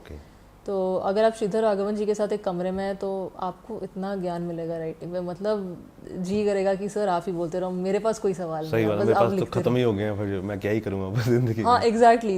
And he loves to share knowledge. वो वैसे नहीं है कि इनसिक्योरिटी में कहेंगे मैं इन्हें क्यों सिखाऊं, वो सबको सब बताएंगे बड़ी ऑनेस्टी से, ये किताब पढ़ो, ये एक्सरसाइज करो, ये फिल्में देखो, उन्होंने सब देखा है, सब पढ़ा है। वो उनके एक्सपीरियंस में दिखता है, वो उनकी राइटिंग में दिखता है। तो हम लोग श्रीधर राघवन जी के अंडर बहुत हम लोगों ने सीखा, दैट्स आवर गुड लक। उसके बाद उनको भी आई थिंक बाहर कुछ काम मिल गया था, YRF में बिजी हो गए थे, तो वो हमारी मेंटरिंग नहीं कर पाए। फिर आई थिंक बाकी के 1.5-2 साल हमने उनके बगैर अकेले काटे, but his lesson stay with us. नहीं वो एक अच्छे इंसान के साथ आप अगर मैं कह रहा हूँ 2 दिन ही काट लो ना तो भी बहुत है। पर वो करते रहते हैं ये 2-2 दिन के वर्कशॉप्स। अगर आप थोड़ा उन्हें स्टॉक कर पाए ना, आप SWA के मेंबर हैं? नहीं, आप बन जाइए, क्योंकि अगर आप इंडस्ट्री में आप अपने स्क्रिप्ट्स भेजेंगे ना, it's better to register your work, वरना कोई चोरी कर लेगा। हाँ वो थोड़ा सा रहता है आजकल। तो आप SWA के मेंबर बन जाओ, आप ऑनलाइन भी रजिस्टर कर सकते हो, आपको उनके ऑफिस भी नहीं जाना। पुराने ज़माने में उनके ऑफिस जाना पड़ता था, हॉरिबल, वो हर पेज पे स्टैम्प मारते थे।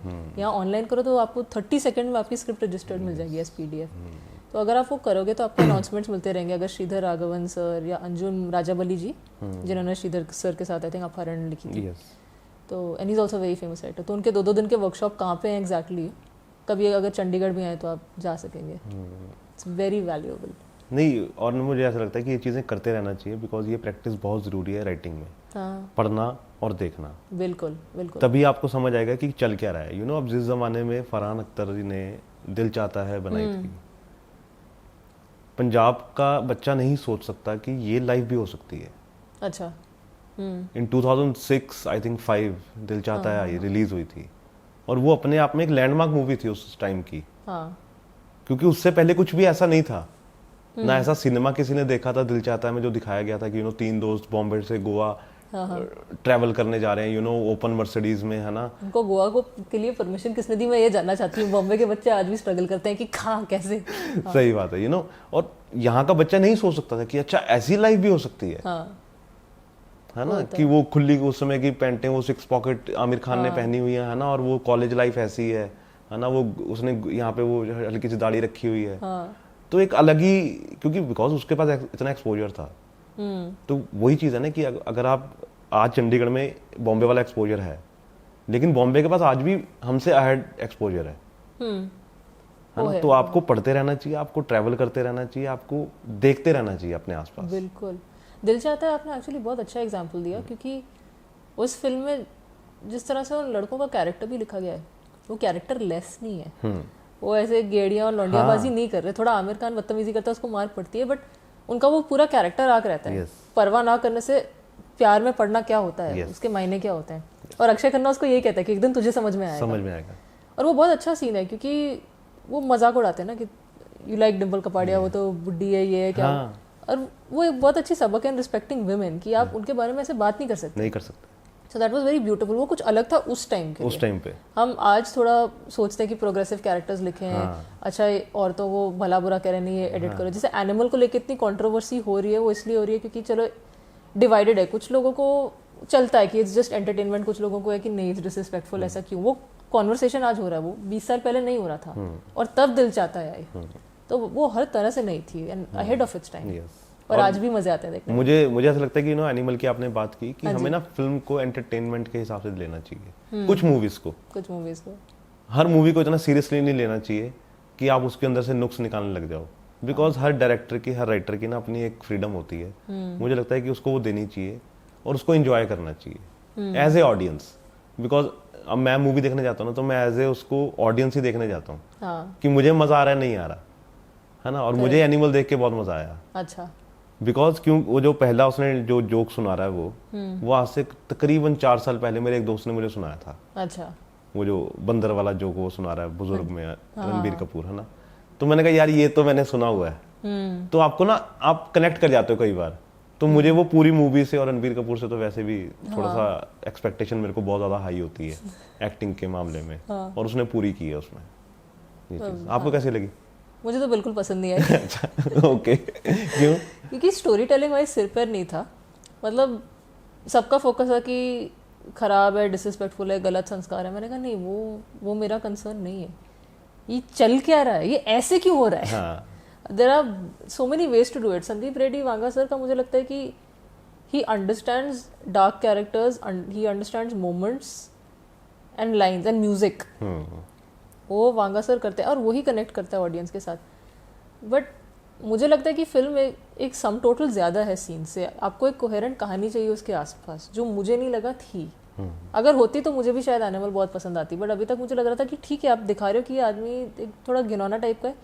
ऐसा नहीं है कि उसके आसपास के लोग तालियां बजा रहे हैं, उसकी बीवी नाखुश है, बाकी लोगों को भी लग रहा है थोड़ा सनका हुआ है, बस उसके भाई हैं जो कहते हैं कि वाह वाह वाह, बट जो वो करने निकला था उसको वो एंड तक भी नहीं मिलता उनके फादर का प्यार। बिल्कुल।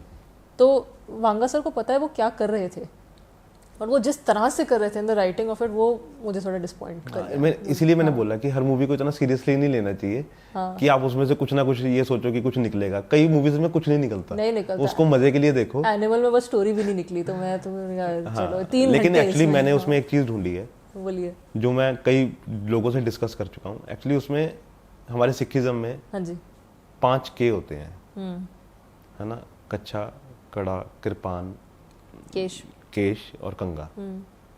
तो उसमें मुझे 4 मिल चुके हैं। अच्छा, कंगा नहीं मुझे मिल रहा। हाँ नहीं कंगा नहीं है। कच्छा वो पहनता है जब वो वॉर करता है। कड़ा वो दिखाते हैं एक बार उसने हाथ में पहना हुआ है। कृपान से वो बॉबी देओल का गर्दन काटता है। हाँ जी, है ना। केश उसके बड़े बड़े दिखाए हैं। कंगा मुझे उसमें नहीं मिला, और वो दिखाया भी सिखिज्म पे ही है, बिकॉज वो सिख फैमिली दिखाई है, यू नो, थोड़ी सी। तो मुझे वो है कि वो 5वां के का है, और अगर वो 5वां के अगर उसमें है तो इसका मतलब संदीप वांगा रेड्डी ने रिसर्च तो थोड़ी सी की थी। आई थिंक रिसर्च की भी बात नहीं है शायद। देखो हमारी इंडस्ट्री में कोई ज़्यादा सोचता नहीं है कल्चर के बारे में, लेकिन आपके थॉट से अगर मैं आगे चलूँ तो जब फिल्म स्टार्ट होती है रणबीर कपूर इतना सिख नहीं होता। आप देखो तो तब उसके केश आड़े टेढ़े से ही थे, कड़ा बड़ा। उस सिख आइडेंटिटी में तब ज़्यादा घुसते हैं जब उनके भाई गांव से आते हैं मदद करने। तब है कि अगर बुलाया है सबको भाई बन के, तो मुझे भी वैसा बनना पड़ेगा। तो क्या वो बनावटी है? क्या वो वाकई सिख ही फॉलो कर रहे हैं? और अगर कर रहे हैं तो क्या वो अपनी बीवी से ऐसे बात करते नहीं करते? नहीं करते। तो क्या वो एक सच्चे सिख हैं कि नहीं? तो क्योंकि काफ़ी सिखों को ये बात भी अच्छी नहीं लगी कि वो अर्जुन वैली गाना क्यों था, है ना। मतलब वैली तो बहुत ही ख़राब किस्म के लोग होते हैं, तो आप हीरो को क्यों वैली बुला रहे हो? उनको कुछ और बुलाना चाहिए अगर वो अच्छाई के लिए लड़ रहे हैं। सो आई थिंक वो सेकंड फिल्म में देखना पड़ेगा। अगर उनकी जर्नी एज अ सिख पूरी होती है, वो अपने कुछ सबक सीख पाते हैं कि अच्छा बीवी छोड़ के चली गई, मैं क्या बेहतर कर सकता हूँ, या वो नहीं सीखते, है ना। उनके फादर उनमें निराश है, क्या उनके भाई भी उनमें निराश होंगे कि आपने हमसे धोखा किया है, कुछ किया। तो आई थिंक वो जर्नी देखने वाली है। सही बात है। हाँ, कुछ मूवीज होती हैं जिन पे ना आप पूरी डिबेट कर सकते हो, है ना। बिल्कुल बिल्कुल, anything you can debate on, कोई भी नुक्स निकाल के। हाँ, और कौन सी मूवी देखना पसंद है आपको? मुझे आप कुछ भी दिखा दो। मैं तो फिल्म फेस्टिवल्स को बहुत पसंद करती हूँ। बॉम्बे में एक होता है मामी, and it's also called the Mumbai international film festival, तो वो वहाँ का सबसे बड़ा होता है। वैसे तो इफ़ी गोवा भी बहुत बढ़िया है, और मैंने सुना है केरला इंटरनेशनल फिल्म फेस्टिवल बहुत ही बढ़िया ऑर्गेनाइज होता है। हाँ, अरे केरला तो वैसे भी सुंदर जगह है, बहुत सुंदर है। ये आई थिंक कोची में होता है फेस्टिवल, और अनलाइक बॉम्बे में जितने भी स्क्रीन्स है फेस्टिवल के वो फैले हैं। वो इसलिए करना पड़ता है क्योंकि वो शहर इतना मुश्किल है, आप इतना ट्रैवल नहीं कर सकते पिक्चर देखने के लिए। तो जो साउथ बॉम्बे में रहता है वहाँ साउथ बॉम्बे के लिए स्क्रीन है, नॉर्थ बॉम्बे के लिए नॉर्थ, ईस्ट बॉम्बे में, तो उन्होंने वैसे किया हुआ है। कोची ऐसा नहीं है। कोची में एक पर्टिकुलर इलाका है, अरे बहुत सुंदर है। हाँ, गए हो ना आप? मुझे भी बहुत अच्छा लगता है कोची। वो पूरा एर्नाकुलम वाला एरिया, वहाँ रह सकती हूँ। तो वहाँ पे आई थिंक 20-20 मिनट की दूरी पे सारे स्क्रीन्स हैं, और अगर आप एज डेलीगेट जाते हो तो आपको वो डेलीगेट आईडी कार्ड मिलता है, जो आपको शायद किसी भी फेस्टिवल के, हाँ, तो आपको किसी भी हॉल में एंट्री मिल सकती है। और उस फिल्म फेस्टिवल में एक बस की शटल सर्विस चलती है, वो सारे मूवी हॉल्स में चलती रहती है। नाइस। तो अगर आपने स्क्रीन मूवी हॉल 1 में ख़त्म किया, आपको अरे मेरी चौथी वाले मूवी हॉल में है, वो 20 मिनट दूर है बाय कार, आपको रिक्शे की टेंशन नहीं है, वहाँ बस वेट कर रहा है, आप चढ़ जाओ, और वो फ्री है क्योंकि आप डेलीगेट हो, आप बस अपना कार्ड दिखाओ, बस वाला आपको पहुँचा देगा। तो वो बहुत ऑर्गेनाइज्ड है वहाँ पे। मुझे लगता है चंडीगढ़ में होना चाहिए। चंडीगढ़ में फिल्म फेस्टिवल नहीं होते, कुछ ना कुछ चलता होते हैं, लेकिन वो इतने उस लेवल पे नहीं होते कि कि इस शहर को वो हम चाम दे पाएं। हाँ, बट आई थिंक यहाँ पे ज्यादा क्राउड नहीं है इंटरनेशनल सिनेमा का, उतना ज्यादा नहीं। हाँ, क्राउड है, लेकिन वही ना कि एक्चुअली थोड़ा सा पंजाब से इन्फ्लुएंस है ना, तो वैसे हम फिल्में नहीं देखते। मेरे को शिप ऑफ थीसिस देखनी थी। ओ अच्छा, यहाँ रिलीज नहीं हुई थी, किरण राव की जो थी। हाँ जी मैंने देखी। तो एक्चुअली 2 दिन के लिए वो मूवी लगी, और उसमें भी उसके सिर्फ 2 शो थे। सिर्फ 2 दिन? हाँ, और 2 शो, मतलब कि 2 या 3 शो थे। ले, तो बड़ी मुश्किल से मतलब कि वो पीवीआर में लगी है ना, रात का शो मेरे को देखना पड़ा, अरे तो लेकिन देख ली थी। पसंद आई थी? हाँ, मतलब कि मेरे को उस मूवी को देख के लगा कि ऐसा सिनेमा बहुत ज़रूरी है। हाँ, यहाँ पे ज़्यादा होर्डिंग्स नहीं लगते फिल्मों के ना, तो पता भी नहीं चलता कि क्या है, अनलेस आप एक्चुअली रोज़ बुक माई शो खोल के देख रहे हो।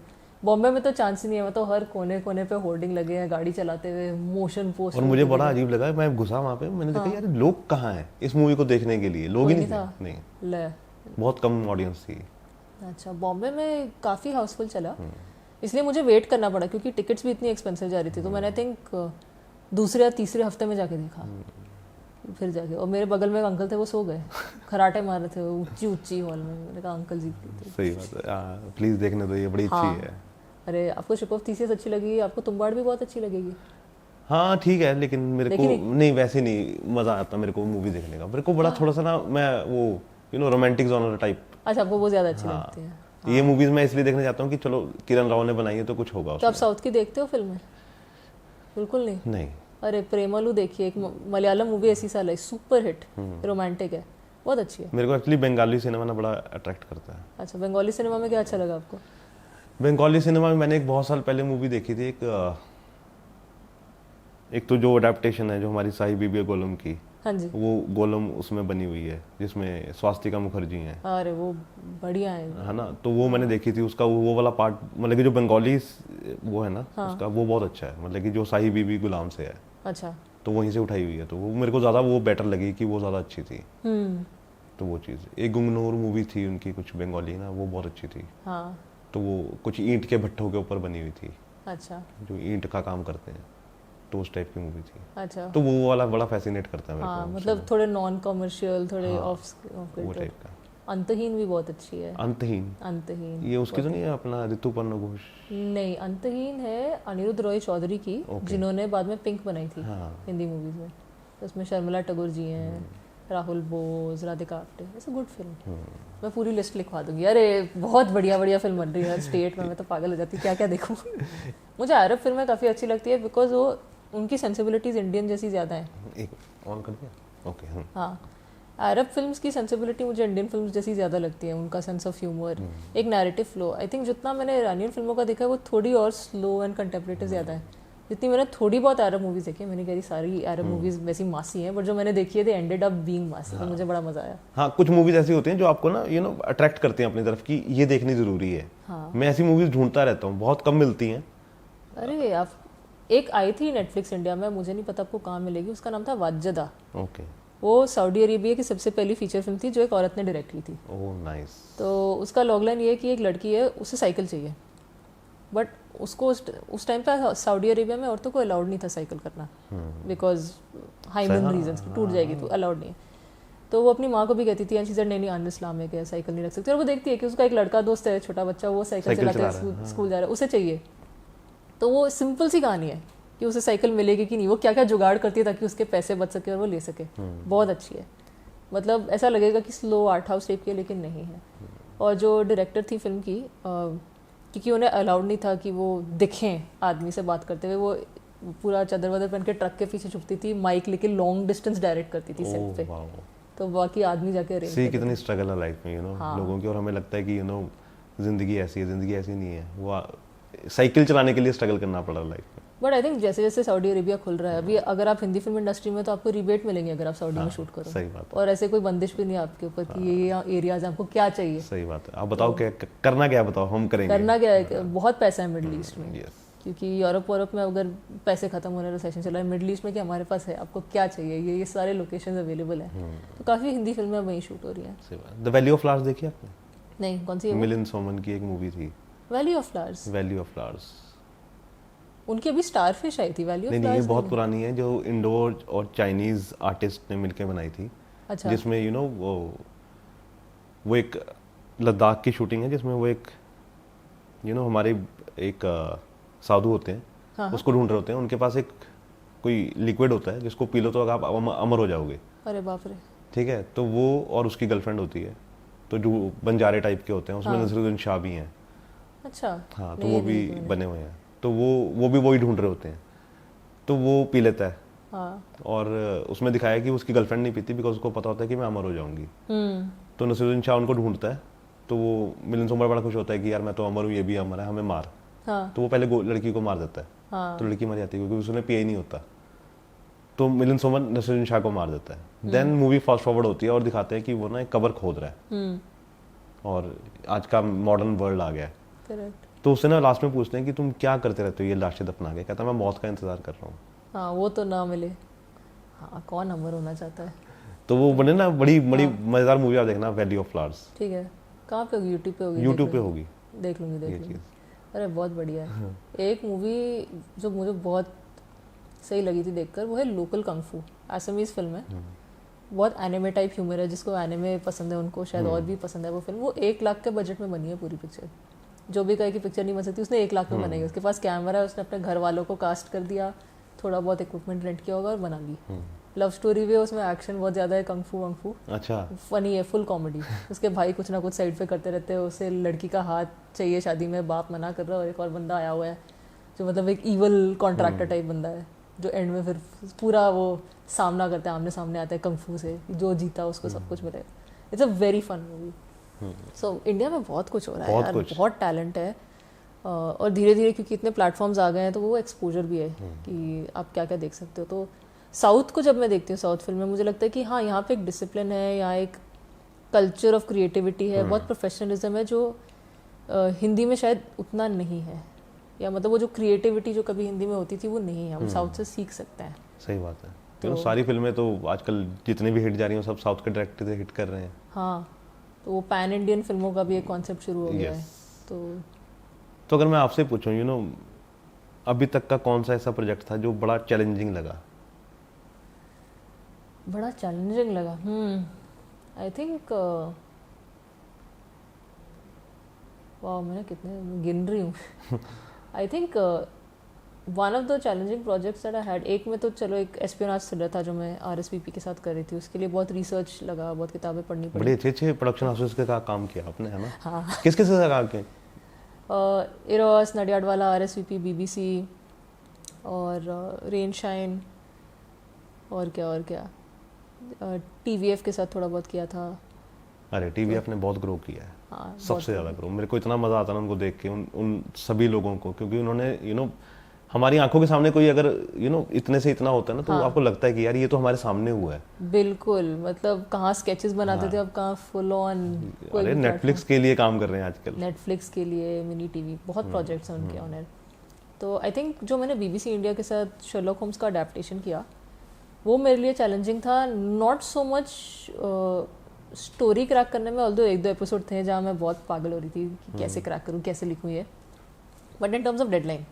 क्योंकि जब मैं उस प्रोजेक्ट पे आई थी, जब BBC इंडिया ने मुझे इनवाइट किया था, तब एक राइटर ऑलरेडी काम करके निकल चुकी थी प्रोजेक्ट से, उनके और प्रोजेक्ट्स के कमिटमेंट्स आ गए थे। तो था कि हमारे पास ये कुछ आधा बनाया सा है, बट हमें ये नहीं चाहिए, हमें स्क्रैच से स्टार्ट करना है, लेकिन हमारे पास टाइम नहीं है, हमारे पास सिर्फ आई थिंक 4 महीने हैं। तो 4 महीने में पूरी कहानी स्क्रीन प्ले समेत खड़े करनी है आपको। मैंने कहा ठीक है, कर लूँगी।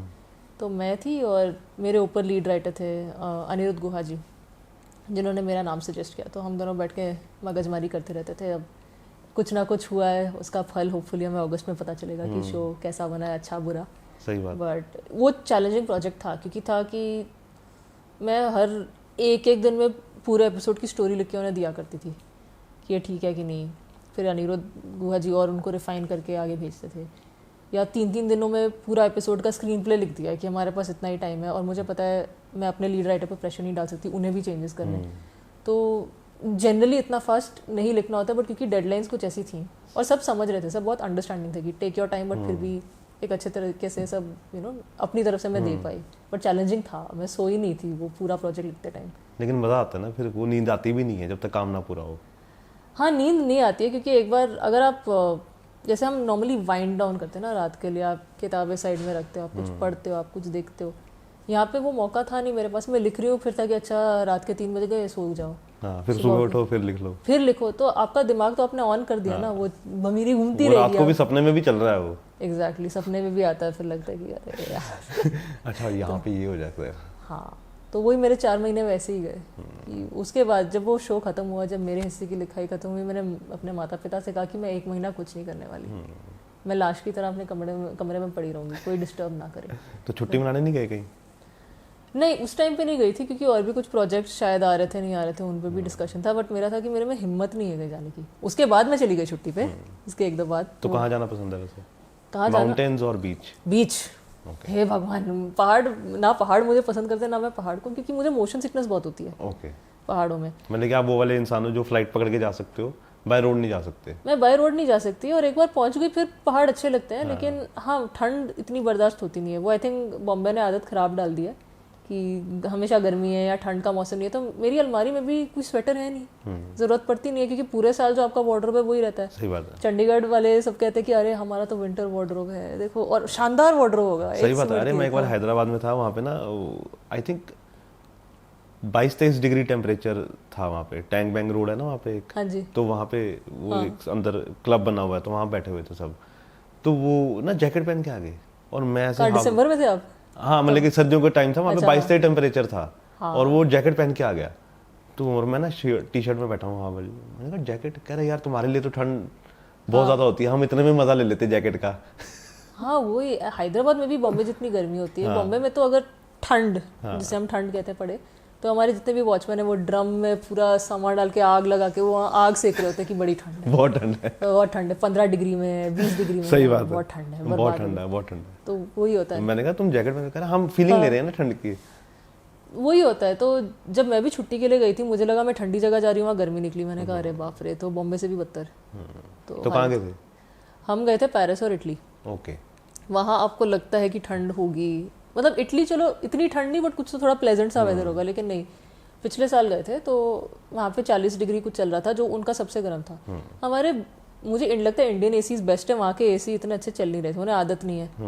तो वहाँ के लोकल लोग भी हम कह रहे थोड़ा एसी बढ़ाओ, कुछ करो, कह रहे हमें नहीं पता, इतना ही होता है, क्या कर रहे हो। पेरिस जाके फिर कोई लोड नहीं है एसी की, और वहाँ पे ऐसा कल्चर भी एसी या पंखे कुछ नहीं होते, तो लकीली वहाँ जरूरत पड़ी भी नहीं, वहाँ पे अच्छी ठंड थी। बट मैंने कहा चलो एक कुछ बड़ा फॉरेन ट्रिप करके आओ, थोड़ी सेविंग्स हो गई है, थैंक यू BBC। सही बात है। कुछ नई जगह देख के आओ। तो वहाँ पे मतलब आप जब जाते हो तो आपको आर्ट हम्बल कर देता है। जैसे माइकल एंजेलो, कौन नहीं जानते उन्हें, स्कल्प्टर, उन्होंने डेविड बनाई थी, वो हम फ्लोरेंस में देख के आए। हम सिस्टीन चैपल देख के आए, जो माइकल एंजेलो ने वो पूरी छत पेंट की थी, और वो दीवार एकदम बाइबल की पूरी कहानी है उसमें। और हम सेंट पीटर्स बसिलिका गए, तो वहाँ पे आपको समझ में आता है कि हम क्या कर रहे हैं। धुरंधर तो ये थे। सही बात। क्योंकि आप जब वो सब देखते हैं, आपको मन करता है वहाँ घुटने टेक के बैठ जाओ कि गुरु, ये इंसान का काम नहीं हो सकता। सही बात है कि कहाँ से उस समय इतनी सोच लाना, मेरे को लगता है बड़ी अपने आप में बहुत बड़ी बात। कौन थे ये महादिग्गज, हम तो नहीं जानते। तो उसे फिर वहाँ घमंड आपका टूट जाएगा। जिसको भी घमंड है, मैं कहती हूँ एक बार इन जगहों पे जाओ, अगर जा सकते हो, सब समझ में आ जाएगा कि हम कुछ नहीं है, जो करके गए वो करके गए, हम याद नहीं रहेंगे, ये लोग याद रहेंगे, वो हमेशा याद रहेंगे। हम तो सिर्फ उनको कॉपी कर रहे हैं आज भी, और कॉपी ही करेंगे। कॉपी भी नहीं कर सकते आप, मतलब आप कुछ नहीं हो उनके सामने। वो तो मतलब भगवान के हाथ उनके हाथ में चले जाते हैं, और वो कुछ बढ़िया बना पाते हैं। सही बात है। तो फिर लगता है कि हाँ, मैं यही सोचता हूँ कई बार, जब मैं शिव कुमार बटालवी को पढ़ता हूँ ना, तो मुझे लगता है कि यार वो इंसान 35-37 साल में चला गया, हाँ जी, इतना कुछ लिख के, और मैं अगर 70 साल 80 साल भी जी जाऊँ ना, तो भी इसका मैं 10% नहीं लिख पाऊंगा। बिकॉज वो इतना डीप लिख गया है ना कई चीजें, आप सोच ही नहीं सकते कि यार इतनी सी उम्र में इतना डीप। हाँ, जिनके पास होता है, आई मीन मैं ये नहीं कहना चाहती कि टैलेंटेड लोग मेहनत नहीं करते, क्योंकि लिखना सोचना उसमें भी काफ़ी मेहनत है। बट कुछ टैलेंट ऐसा होता है जो once in a lifetime talent होता है, वो आके चलेगा और बहुत कम समय के लिए आता है। फिर लगता है कि चलो छू के गए, जिंदगी बदल गए, उनका मकसद पूरा हुआ। सही बात है। और जैसे जैसे आगे की पीढ़ियाँ उनका काम या किसी और का काम भी पढ़ते रहेंगे, उनका मकसद पूरा होता गया। और फिर आप ये नहीं कह सकते कि वो 37 साल की उम्र में चले गए, वो कभी गए नहीं, वो सदियों तक जिएंगे। तो अमर है उनका काम, अमर है, वो अमर है। तो पढ़ते हो आप इन चीज़ों को? हाँ, जितना हो सके मैं पढ़ने की कोशिश करती हूँ, बट ज़्यादातर क्योंकि बॉम्बे में मेरा काम कुछ ऐसा है, मैं फंस जाती हूँ दूसरे लोगों की स्क्रिप्टें पढ़ने में, जिससे मुझे बड़ी कोफ्त होती है। मुझे अच्छा लगता है दूसरे राइटर्स का काम पढ़ना, बट काफ़ी हद तक जितनी स्क्रिप्टें मेरे पास आती है इतनी ख़राब आती हैं कि मेरा मूड ऑफ हो जाता है कि मैं ये सारी बढ़िया चीज़ें पढ़ सकती हूँ, लेकिन मैं ये स्क्रिप्टें क्यों पढ़ रही हूँ। क्योंकि हर कोई स्ट्रगल कर रहा है, हर किसी को लगता है कि वो राइटर है। राइटिंग मुश्किल काम है, वैसे आप कह नहीं सकते अच्छा या बुरा, बट जेन्युइनली काफ़ी ख़राब क्वालिटी की स्क्रिप्ट्स आई हमारे पास, तो मुझे फिक्र हो जाती तो कौन सी आई, मतलब कि कोई हम पूछेंगे नहीं, हाँ जी, लेकिन क्या था, मतलब कि क्या जब पहला पेज पढ़ा तो क्या मन में आया कि उठा के फेंक दूं या फाड़ दूं? कुछ स्क्रिप्टें ऐसी होती है जब आप शुरू करो ना लगता है ठीक ठाक जा रही है कहानी, फिर कहीं और ही जाके बिखर जाती है कि अच्छा आप स्टार्ट स्ट्रांग हुआ, आपको एक बढ़िया सीन मिला, फिर सब खत्म हो गया। मेरी एक सहेली है, वो एक इवेंट पे थी, नेटवर्किंग इवेंट पे, उसको आज भी उस इंसिडेंट का बहुत धक्का लगता है जब वो हमें बताती है। एक फिकी फ्रेम्स करके एक इवेंट होता है बॉम्बे में, जहाँ जितने राइटर्स हैं जो फेमस नहीं है वो स्टूडियोज़ में जाके पिच कर सकते हैं। उन्हें अगर आपका काम पसंद आया या तो आपको नौकरी ऑफर करेंगे या आपका स्क्रिप्ट अगर बनाना चाहे बनाएंगे। तो एक लड़का आया, यूपी से आया था, मैं वहाँ थी नहीं, उसने मुझे बताया कि बड़े कॉन्फिडेंस के साथ आया कि मेरे पास एक लव स्टोरी है। तो उसने कहा सुनाओ, और इतनी ख़राब लव स्टोरी थी। उसका बेसिक जस्ट ये था कि एक लड़का लड़की से प्यार करता है बट वो एक बहुत ख़राब आदमी से शादी करने जा रही होती है, तो उस लड़की को एसिड अटैक, ऐसे एसिड फेंक देता है उसके मुंह पे ताकि वो ख़राब आदमी भाग जाए, कि देखो वो कितना ख़राब था, तुम्हारे मुंह पे एसिड पड़ा, मैंने तुम्हारी ज़िंदगी बचाई, और फिर वो उससे शादी करता है। मैंने कहा तो मेरी सहेली उससे देख रही है कि एसिड फेंका, हाँ, ये है तुम्हारा आशिक जो लड़की पे एसिड फेंके। हाँ, उसे समझ में नहीं आ रही बात कि गलत क्यों है, तुम्हें शर्म आनी चाहिए, ये तुम ऐसी कहानी लिख रहे हो। वो उसे समझा रही है, हाँ तुम्हारी ये सोच है। हाँ, तो उसने अच्छे से 15-20 मिनट उस लड़के को झाड़ा, क्या हो गया है तुम्हें, क्या है ये। तो आई थिंक पता नहीं बात समझ में आई नहीं आई, मेंटालिटी है। फिर वो गया, बट वो आज तक उससे सोचती, वो उसको इतना हौका लगता है कि कोई ऐसे लिख के इतनी कॉन्फिडेंस के साथ आ कैसे सकता है। सही बात है। और मुझे लगता है कि आपके आसपास का समाज, आप जिस जगह पे रहते हो ना, ये बहुत चीज़ें मैटर करती हैं आपकी राइटिंग में, क्योंकि वो उसको लगता है शायद ये नॉर्मल ही है, बिल्कुल कि ये ठीक है यार, लड़की को ऐसे करना नॉर्मल है। हाँ हाँ, है ना। तो मेरे को लगता है ये कल्चर भी थोड़ा सा चेंज होना चाहिए, क्योंकि इसीलिए मैं कहता हूँ कि हमेशा ना अपने इंटरव्यू में कि आपको रीडिंग ज़रूर करनी चाहिए। बिल्कुल, आपको बहुत इंसान बना देता है वो। हाँ हाँ, जितना हो सके, जितने लैंग्वेजेस में हो सके। इनफैक्ट आई थिंक अगर पंजाबी और हिंदी में और भी इंटरनेशनल किताबों के ट्रांसलेशन हो सके तो वो एक्सपोजर भी ज़्यादा हो जाती है। तो बिकॉज वो, ताकि वो इंटरनेशनल चीज़ें भी पढ़ पाए। हाँ, और वो मदद भी करता है, क्योंकि मेरा एक दोस्त है, वो भी राइटर है and mostly Marathi speaking, Hindi speaking है।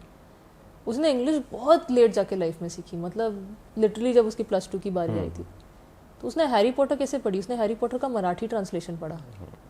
तो वो एक बच्चा जो मतलब बहुत ही लोअर मिडिल क्लास फैमिली से आता था, वहाँ बहुत प्रैक्टिकल था कि सरकारी नौकरी करो, आगे बढ़ो, और कुछ नहीं है, ये फिल्मी दुनिया ठीक है, पिक्चरें देखो, खत्म, वहाँ काम नहीं कर सकते। तो ये हैरी पॉटर मराठी में पढ़ पढ़ के बड़ा हुआ। सही बात है। That is what fired his imagination, कि क्या मैं लिख सकता हूँ, कुछ और कर सकता हूँ। वही तो आपकी चीज़ें, आपका दिमाग खोलेगी ना चीज़ें। अब आप पढ़ ही नहीं रहे हो तो दिमाग कहाँ से खुलेगा। हाँ, एंड आपको पता नहीं कि आपको प्रेरणा कहाँ से मिल सकती है। जैसे मार्टिन स्कोर्सेसी जितने बड़े डायरेक्टर ने कहा ये मार्वल फिल्में बकवास होती हैं, कौन देखता है, चीप पॉपकॉर्न एंटरटेनमेंट। बट मेरा जो यही दोस्त है जिसने मराठी में हैरी पॉटर पढ़ा, उसने अंग्रेजी मार्वल की पिक्चरें देख देख के ही सीखी हैं। पहले हिंदी में देखता था, फिर उसे कहानी छप गई, उसे पता है कहानी क्या है, फिर उसने इंग्लिश में देखना शुरू किया और उसे समझ में आने लग गई। फिर इंग्लिश सबटाइटल्स के साथ देख रहा है तो पढ़ पा रहा है कि अच्छा ऐसे कह रहे हैं। तो आप ऐसी फिल्मों को गाली कैसे दे सकते हो? सिंपल कहानी है, एंटरटेनिंग है, आप फैमिली के साथ देख सकते हो। कोई देख के सपने देख पा रहा है कि मैं भी शायद किसी दिन ये लिख पाऊँ। सही बात है। आपने मार्वल्स की बात की, मुझे लगता है कि इंडिया के पास इतना मैटर है ना कि हम अपने करेक्टर्स इतने तगड़े बना सकते हैं। हमारे पास तो साक्षात लोग हैं वो, बिल्कुल, स्टार्टिंग फ्रॉम द रामायण, है ना, तो आप कल्कि तक जोड़ सकते हो। अरे सलीम खान साहब ने तो कहा है ना कि महाभारत से बड़ा स्क्रीन प्ले हमारे पास नहीं है। सही बात है। तो वो तो साल में एक बार अपेरेंटली महाभारत पूरा शुरू से लेकर अंत तक पढ़ते हैं as as own writing exercise. भले ही वो आजकल इतना नहीं लिखते हैं, बट बाकी राइटर्स उनके पास आते हैं ज्ञान के लिए, तो उन्हें देते हैं कि ये पढ़ा करो, ये पढ़ा। लाइक महाभारत नहीं, कुछ भी, वो उनकी भी कहानी पढ़ के उन्हें बहुत अच्छा एडवाइस दे सकते हैं कि ऐसा नहीं ऐसा करो। He still thinks ahead of his time. और जावेद साहब भी तो वही कहते हैं कि मैंने जो भी लिखाई के बारे में सीखा, मैंने सलीम खान साहब से सीखा। सही बात है। सो ये चीज़ है। गुलजार साहब की राइटिंग बहुत अच्छी है। हाँ हाँ बिल्कुल, है ना। कैसे लगती है मेघना? कौन सी? मेघना गुलजार जी, वो अपनी अलग टाइप की फिल्में बनाती है। फादर का जोन अलग था, थोड़ा और सेंसिटिव रोमांटिक मिजाज का, बट आई लाइक मेघना गुलजार। बिल्कुल। आई थिंक तो बेसिकली आपका जॉनर क्या है? बेसिकली अगर मैं पूछूं कि अगर आपको कुछ बोला जाए कि सिर्फ आपने ही लिखना है, आप उसमें किसी की नहीं सुनोगे, सिर्फ अपनी सुन चलाओ। आई थिंक ऑलमोस्ट सारे जॉनर टैकल कर सकती हूँ। साईफाई मेरा इतना ग्रेट नहीं है क्योंकि मेरी खुद की एक्सपोजर साईफाई को लेकर ज़्यादा नहीं है, और वो जो पूरा हॉरेक्स एज अ जॉनर चला है ना, वो मुझे नहीं लिखना है। ऑल्सो मुझे लगता है कि मैं बहुत ज़्यादा फट्टू हूँ, मुझे हॉरर फिल्में लिखनी नहीं चाहिए। बट ड्रामा मैं तो देख भी नहीं सकता। मैं भी नहीं देख सकती। मैं तो दिन में लाइटें ऑन करके हनुमान चालीसा हाथ में पकड़ के फास्ट फॉरवर्ड करके मैं तो वैसे देखती हूँ। मेरा तो कोई दोस्त बात, हम कई बार स्टोरीज नहीं होती कि हम बात करने लग जाते हैं। नहीं मैं आप उठ के चले जाते ना, मैं भी उठ के चली जाती हूँ। तो मुझे एक्शन थ्रिलर्स लिखने का बहुत शौक है, thriller, drama thriller, romantic comedies, सिर्फ कॉमेडीज, ड्रामा, तो वो जोन मेरा काफ़ी दुरुस्त है, मुझे बड़े मज़े आते हैं। तो ये वाला thriller type, thriller and light stuff also ना, जैसे रोम कॉम ड्रामा। हाँ रोम कॉम। तो अभी के लिए जैसे मैं एक फिल्म लिख रही हूँ जो out and out slapstick comedy है, ओके। तो वो एक अलग जोन हो गया क्योंकि सबसे अभी मुश्किल काम है कॉमेडी लिखना। बहुत मुश्किल है, बहुत मुश्किल है, बहुत ही लाइक लाउड विजुअल्स वाली कॉमेडी है। क्योंकि मैंने इससे पहले जो मेरे 2 शोज किए हैं, जो अभी एक आ चुका है, एक आने वाला है शर्लॉक, वो दोनों थ्रिलर्स हैं। तो उसके बाद अगर मैं पिवट करके कॉमेडी में चली गई तो चलो एक अच्छा हाँ वो चेंज भी होता है, और वो मेरे को लगता है कि स्विच करते भी रहना चाहिए। बिल्कुल।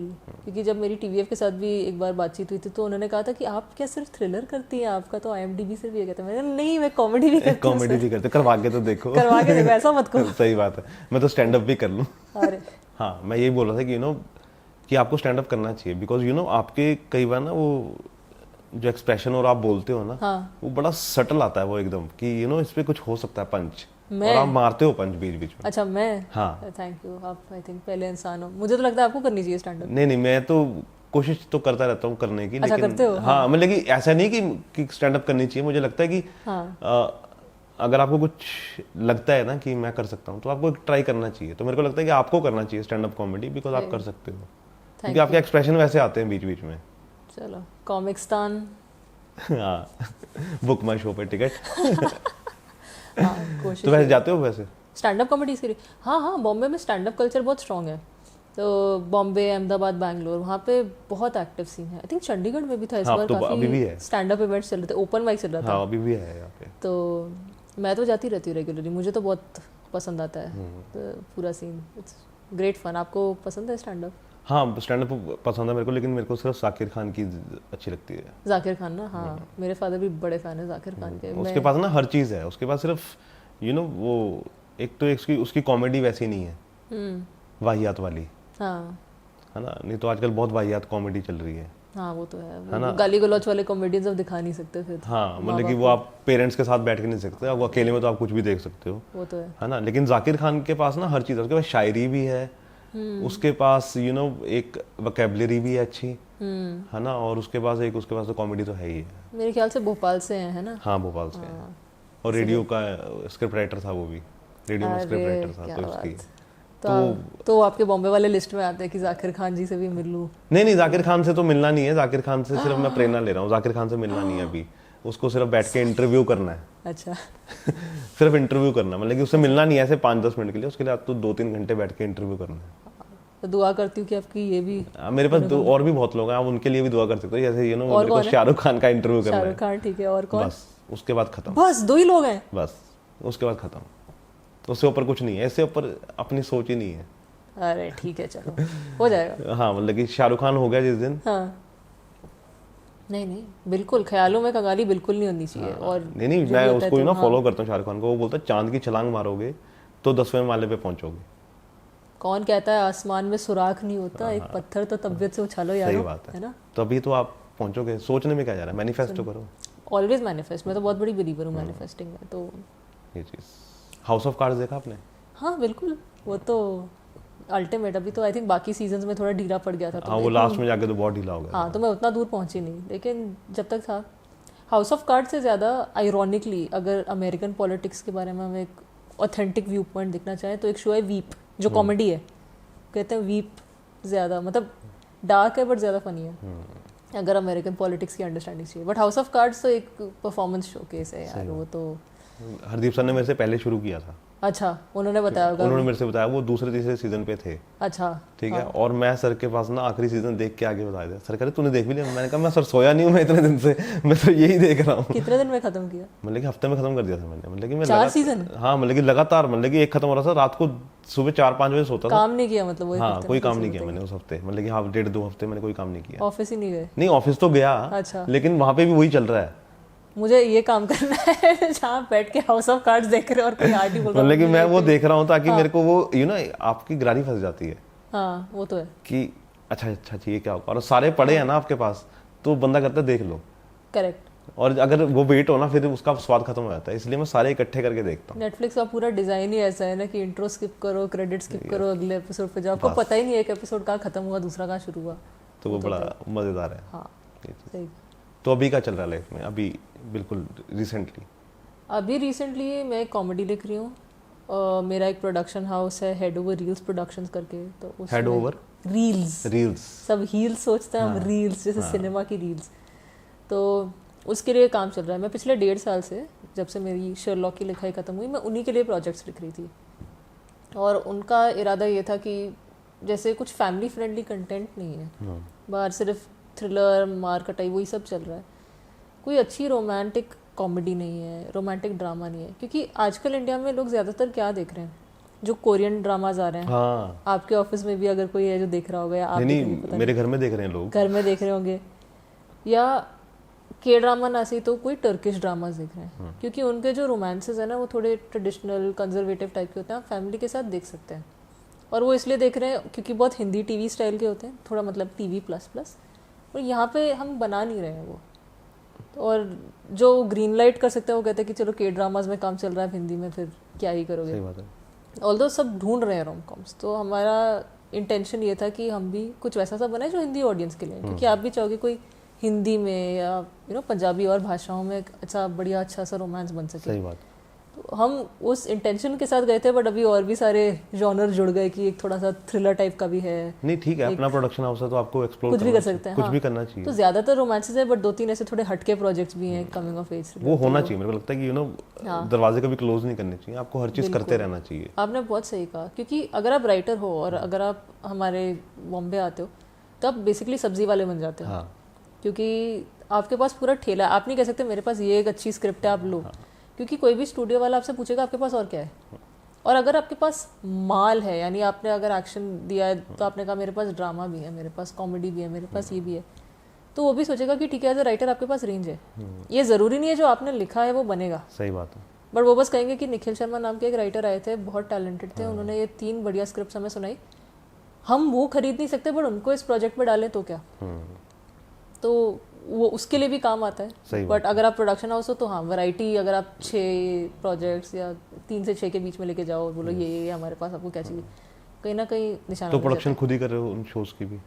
हाँ, मतलब एक पूरी टीम है। मैं तो मोस्टली क्रिएटिव पर्सन हूँ, तो या तो मैं लिख रही हूँ या दूसरे राइटर्स के साथ बैठी हूँ उनके प्रोजेक्ट्स पे कि अच्छा बताओ लिखाई में क्या चल रहा है, क्या मुसीबत है, मैं मदद करूँगी। तो मैं क्रिएटिवली बैठती हूँ, मेरी बाकी टीम भी क्रिएटिवली बैठती है, बट वो राइटर्स नहीं है, वो प्रॉपर हार्डकोर प्रोड्यूसर्स है। तो वो बिजनेस समझते हैं, उनके पास पूरी प्रोडक्शन टीम है, शूट वूट पे क्या करना है, क्या अड़चने आएंगी जो हटाना है, वो सब दिखती है। तो अच्छी मिक्स फ्रॉम 0 to 100 आप करके दे रहे हो अब? हाँ, फिर आगे उसको फिर किसी कंपनी को आप पिच करते हो? हाँ, मतलब पहले तो आप लिखाई करते हो, फिर आप प्लेटफॉर्म के पास जाते हो कि अगर इंटरेस्टेड है तो थोड़े पैसे दो, तो और डेवलप करें और थोड़ा शूट वूट करें, तो वो लेन देन चलता रहता है। बट वो जो 0 to 100 है कि हमने कहानी लिखी और पूरा शूट पे सब तैयार करके आपको दिया, वो कर सकते हैं। हाँ, वो बहुत अच्छी चीज़ है ना, बिकॉज वो सब कुछ आपके कंट्रोल में है। हाँ, तो वही होता है कि आप इमेजिनेशन कर सकते हो कि आखिरी सीन क्या होगा इसका। हाँ, मतलब प्लेटफॉर्म के लोग जब तक ज़्यादा उंगली ना करें, अगर पसंद आ गए तो नहीं करते। वैसे करते हैं? हाँ, बहुत। मैंने तो बड़े बड़े डायरेक्टर और प्रोड्यूसर से सुना है कि यार परेशान हो गए हम, OTT में क्यों घुसे, हम तो सिर्फ फिल्में बनाएंगे, ये इस पचड़े में नहीं पड़ेंगे। तो वो होता है कि ये करो, ये भी डालो, ये भी डालो, ये भी डालो या ये हटाओ। क्योंकि काफ़ी OTT वाले जो जो प्लेटफॉर्म्स होते हैं वो डरते हैं कि ये डालो तो ये ऑब्जेक्शनेबल हो जाएगा, ये किसी को अच्छा नहीं लगेगा। OTT में तो सब कुछ चल रहा है, मतलब कि क्या ऑब्जेक्शन, मतलब कि उस पर तो सोचा भी नहीं था कुछ इंडियन ऑडियंस ने कि ऐसा भी देखने को मिलेगा। नहीं, बट कभी कभी उनको कुछ चीज़ों को लेकर घबराहट होती है। जैसे मेरा एक ट्रैक था शर्लॉक में which was a Hindu Muslim love story. उन्होंने कहा था नहीं हटा दो, ये मतलब इतना लव जिहाद का कुछ चल रहा है, हर कोई इस बात में बिलीव ना करे, बट कोई बुरा मान गया, किसी ने कुछ बोल दिया तो क्या करेंगे, तो लेट्स नॉट गो देयर। तो थोड़ा people try to play it safe.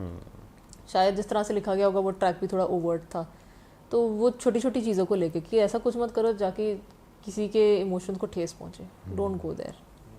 So they like restrictions आ गई है ना बहुत। हाँ, थोड़ा सा they like to play it safe कि ज़्यादा सरकार के खिलाफ कुछ मत बोलो, डोंट गेट टू पॉलिटिकल। क्योंकि आई थिंक सैफ अली खान का कोई शो आया था तांडव, उसमें कुछ उन्होंने उल्टा सीधा किया होगा, मैंने देखा नहीं है, बट ऐसी कंट्रोवर्सी हुई थी, पता नहीं क्या हुआ था, तो उसके बाद से प्लेटफॉर्म्स और घबरा गए हैं कि ऐसा ना करें। हाँ, आई थिंक पाताल लोक को भी लेके कुछ कंट्रोवर्सी हुई थी, मैंने तो वैसे शो देखा था, मुझे कुछ दिखा नहीं, मेरे को भी नहीं कुछ लगा उसमें। हाँ, बट उसमें भी थोड़ा था कि रिलीज कर रहे हैं नहीं कर रहे, क्या कर रहे पता नहीं, मुझे वेगली याद है कुछ तो हुआ था, बट बहुत बढ़िया शो है, I am glad we got to see it. और मुझे बहुत अच्छा लगा कि पंजाब का एक उसमें जगजीत जो था है ना, उसको लिया उसमें, और वो चाकू का कैरेक्टर उसने किया। मुझे बहुत अच्छा लगा मैं उस इंसान से मिला हूँ और उसकी रेंज बहुत ज्यादा है ना एक्टिंग की, बहुत ज्यादा। हाँ, बहुत ज्यादा। अच्छा, मतलब कुछ नेक्स्ट लेवल ही है वो इंसान। हाँ, तो वो अच्छे से किया। इनफैक्ट मेरी मदर ने पाताल लोक देखा नहीं, वो ज़्यादा देखती भी नहीं है कंटेंट, उन्हें फिल्मों का ज़्यादा शौक नहीं है, बट वो एक पंजाब वाले पाताल लोक एपिसोड के लिए रुकी कि ये क्या हो रहा है, बैठ के पूरा देखा वरना। हाँ, वेरी नहीं कि वो लड़के ने बहुत अच्छा काम किया, वो अलग ही लेवल है उसका। उन्होंने ही अपने कंधे पे पूरा एपिसोड कैरी किया। अपने दोस्त को बोलो कंग्रेचुलेशंस, बहुत बढ़िया काम। नहीं, वो बहुत अच्छा है उसका। तो और अभी क्या है इन फ्यूचर प्रोडक्शन हाउस के अलावा? अभी आई थिंक काम ही काम है, आराम तो बिल्कुल नहीं है, जब तक ये प्रोडक्शन हाउस सेटअप होकर भाग ना ले। वैसे तो दौड़ ही रहा है, काफ़ी चीज़ों को लेके हम डेवलपमेंट में लगे हुए हैं, दूसरे लोगों से बात कर रहे हैं। तो कुछ रिलीज किया अभी किसी प्लेटफॉर्म? नहीं, अभी कर रहे हैं, अभी बहुत चीज़ें इन डिस्कशन में है, काफ़ी चीज़ों की लिखाई हो रही है, तो वही चल रहा है। आई थिंक मेरा बस यही इरादा है कि प्रोडक्शन हाउस के साथ काम चलता रहे, मेरी प्रोडक्शन हाउस के अलावा और लिखाई जो है वो चलती रहे, क्योंकि मुझे सबके साथ काम करना है। मुझे अपने प्रोडक्शन हाउस से लिखने में बहुत मज़ा आ रहा है, मेरे दोस्त बहुत अच्छे हैं, जो आपका क्रिएटिव विजन है वो आपको पता है कॉम्प्रोमाइज़ नहीं होगा, आप दोस्तों के साथ बैठे हो, सब एक दूसरे को अच्छे से समझते हैं कि ये कहानी है तो मतलब ये है। बट फिर भी मुझे सबका इंडस्ट्री में सबके टेम्पर को जानना है, टेम्परामेंट को, कि कोई कैसा है, लोग कौन होते हैं, किनके साथ काम करने में मज़ा आएगा, तो वो चलता रहता है। एंड जहाँ हो सके वहाँ ट्रैवल, देश देखो, दुनिया देखो, बस इतना ही। तो क्या क्या देख लिया इंडिया में? इंडिया में यार मैंने अंडमान्स देखा रिसेंटली, उड़ीसा देखा, जहाँ मुझे लगता है ज़्यादा लोग जा नहीं रहे, मतलब मेरे पहचान के, मुझे लगता है यहाँ तो जाओ। अभी मुझे जाना है स्पीति वैली, क्योंकि सबने कहा है बहुत मुश्किल है, अपनी गाड़ी से मत जाओ, स्पेशलाइज लोकल कार लेके जाओ, लोकल ड्राइवर लेके जाओ, तो मुझे स्पीति वैली और नॉर्थ ईस्ट ज़्यादा एक्सप्लोर करना है। नॉर्थ ईस्ट तो बहुत सुंदर है। गए हो ना? मैं सिर्फ गुवाहाटी तक गया हूँ। कैसा है? बहुत बढ़िया है। हाँ, मतलब कि उस समय का वहाँ का कल्चर मैं देख के हैरान था। शांत नहीं, मतलब कि लेडीज शॉप्स पे बैठ के काम कर रही हैं, और हमारे यहाँ पे वैसा कोई कल्चर नहीं था। है ना, वो वहाँ पे कोई मार्केट है, वहाँ पे लड़के खड़ी हैं और लड़के भी खड़े हैं, लड़कियाँ भी खड़ी हैं, और कोई देख नहीं रहा है किसी लड़की को। है ना, चाहे उसने कुछ भी पहना है। मैंने कहा हमारा पंजाब होता तो इसको घर तक छोड़ के आते ही है, और उसको पता नहीं लगता कि इसके घर का रास्ता देख लिया उन्होंने। वो होता है। आई थिंक जैसे दिल्ली में भी, आप गए हो दिल्ली में? हुमायूंपुर। दिल्ली में भी बहुत, मतलब कि ना वो ऐसा ही कल्चर है जो पंजाब का, ये नॉर्थ इंडिया का है। बॉम्बे में नहीं है, लेकिन बॉम्बे में नहीं है। बॉम्बे में तो आप कुछ भी पहन के घूम सकते हो। बॉम्बे का बहुत कैजुअल कल्चर है, वहाँ पे कोई नहीं पूछता आपकी कास्ट क्या है, आप कौन सी फैमिली से आए हो, और आप जैसे ही फटीचर हालत में आप किसी के घर जा सकते हो, कोई टेंशन नहीं है, आप बस काम अच्छा कर रहे हो, उसी की इज्जत है। बट जैसे दिल्ली में वो पूरा हुमायूंपुर वाला एरिया है, वहाँ पे सब नॉर्थ ईस्ट बसे हुए हैं, तो वहाँ पे अगेन कोई आपको देखेगा नहीं, आप कुछ भी पहन के घूम सकते हो। लेकिन अगर हम चले गए तो हम उनको ऐसे देखेंगे। हाँ, बट वो है कि वहाँ आते नहीं, क्योंकि वहाँ सिर्फ नॉर्थ ईस्ट खाना मिलता है, तो आई थिंक वो जो लौंडे टाइप है वो खाने जाते नहीं है, वो सब पता नहीं। सही बात है। बट मेरी एक फ्रेंड है शिलोंग की, वो कह रही थी कि जो भी नॉर्थ ईस्ट कल्चर है वो इसलिए ज़्यादातर कोरियन ड्रामाज देखते हैं, वो उस कल्चर के साथ ज़्यादा आइडेंटिफाई करते हैं rather than mainland India. She says कि हमारे यहाँ पे अगर हमें कोई प्रोडक्ट भी चाहिए अपने बालों के लिए, अपने स्किन के लिए, हम इंडियन प्रोडक्ट्स नहीं लाते, हम कोरियन प्रोडक्ट्स लाते हैं, क्योंकि मेनलैंड इंडिया के जितने मैन्युफैक्चरर्स हैं उन्होंने हमारी स्किन और हमारे बालों के बारे में सोचा ही नहीं है, उन्होंने सिर्फ अपने लिए बनाया हुआ है, तो हम है ही नहीं। सही बात है। तो मतलब मुझे टाइम जोन भी उनका हमारे साथ ही था, वो तो अब जाके अलग हुआ टाइम जोन भी नॉर्थ ईस्ट का। हाँ, ओ आई थॉट हमारा सेम है। नहीं, वो एक्चुअली वो टी फार्मर्स के लिए उन्होंने अलग किया है, बिकॉज क्या होता था कि वो सुबह 6 बजे उनका सनराइज हो जाता है और टाइम शुरू होता था ऑफिस का 9 बजे। जब शाम के सूरज डूब जाता था, उनके 5 बजे होते थे, तब तक तो वहाँ पे 8 बजे तक का सूरज होता था। हाँ वो तो है। तो प्रॉब्लम हो जाती थी उसके लिए, तो अभी आई थिंक उनके लिए टाइम जोन अलग कर दिया है। मुझे वही अंडमान में शौक लगा, क्योंकि हमें लगा अरे सनसेट शाम के 6 बजे होगी, हम एक अच्छे व्यू पॉइंट पे जाके खड़े हो जाएंगे। 4:30 बजे हो गए, हम देख रहे हैं कि कहाँ है सब दोपहर को सो रहे थे, देख रहे हैं रात हो गई रात होगी हम रात को पहाड़ी पे चढ़ रहे तो थे। टाइम जोन उस हिसाब से होना चाहिए। हाँ नहीं तो वो बहुत अच्छा प्रैक्टिस है। हाँ ये चीज़। तो और क्या एक्सप्लोर करना है अभी? पूरा यार, मुझे गुजरात का कच्छ फेस्टिवल देखना है, क्योंकि ज़्यादातर मेरी फैमिली में हम क्या करते हैं, हम रोड जर्नी करते हैं। तो काफ़ी बार हमने ये किया कि बॉम्बे चंडीगढ़ ड्राइव करके गए हैं। अरे क्या बात है! बॉम्बे चंडीगढ़ कसौली, तो विच इज़ समथिंग एल्स। तो हमें तो पूरे नेशनल हाईवेज अच्छे लगते हैं देखते हुए। लगता है तो कसौली रहते हो अभी आप? नहीं कसौली नहीं रहते। ओके, वैसे ही। बट वैसे ही वहाँ पे मतलब हमारी कुछ फैमिलीज हैं, उनके घर हैं, तो उन्हें मिलने चले जाते हैं। But it's like a nice get away. कुछ दोस्त हैं जो जिन्होंने कभी हिमाचल प्रदेश नहीं देखा, तो कहते चलो ट्रेलर चाहिए, कसौली देख के आ जाओ। सही बात है। क्योंकि इतना टूरिस्ट ही नहीं हुआ, मतलब आ रहे हैं टूरिस्ट। अब तो बहुत ज़्यादा अभी हाँ ज़्यादा बढ़ गया, अभी सब मैगी खा रहे होते हैं सड़क के कोने में। But it's a nice little spot. थोड़ा मतलब पुराने कोठी हैं, वो फील अलग है, थोड़ा ब्रिटिश इन्फ्लुएंस। सही बात है। आप वो रोड पे चलते हुए जा रहे हो जहाँ एयरफोर्स बेस है और वापस आ रहे हो, तो अच्छा खाली खाली सा लगता है। क्योंकि शिमला बहुत ज़्यादा क्राउडेड हो गया है। मुझे शिमला बहुत पसंद है, लेकिन मेरे मत जाओ। अरे अब तो बहुत भीड़ है, मतलब कि हाँ ठीक है, आपने चेल्सी साइड जाना है या वो जो IGMC वाली साइड, वहाँ चले जाओ।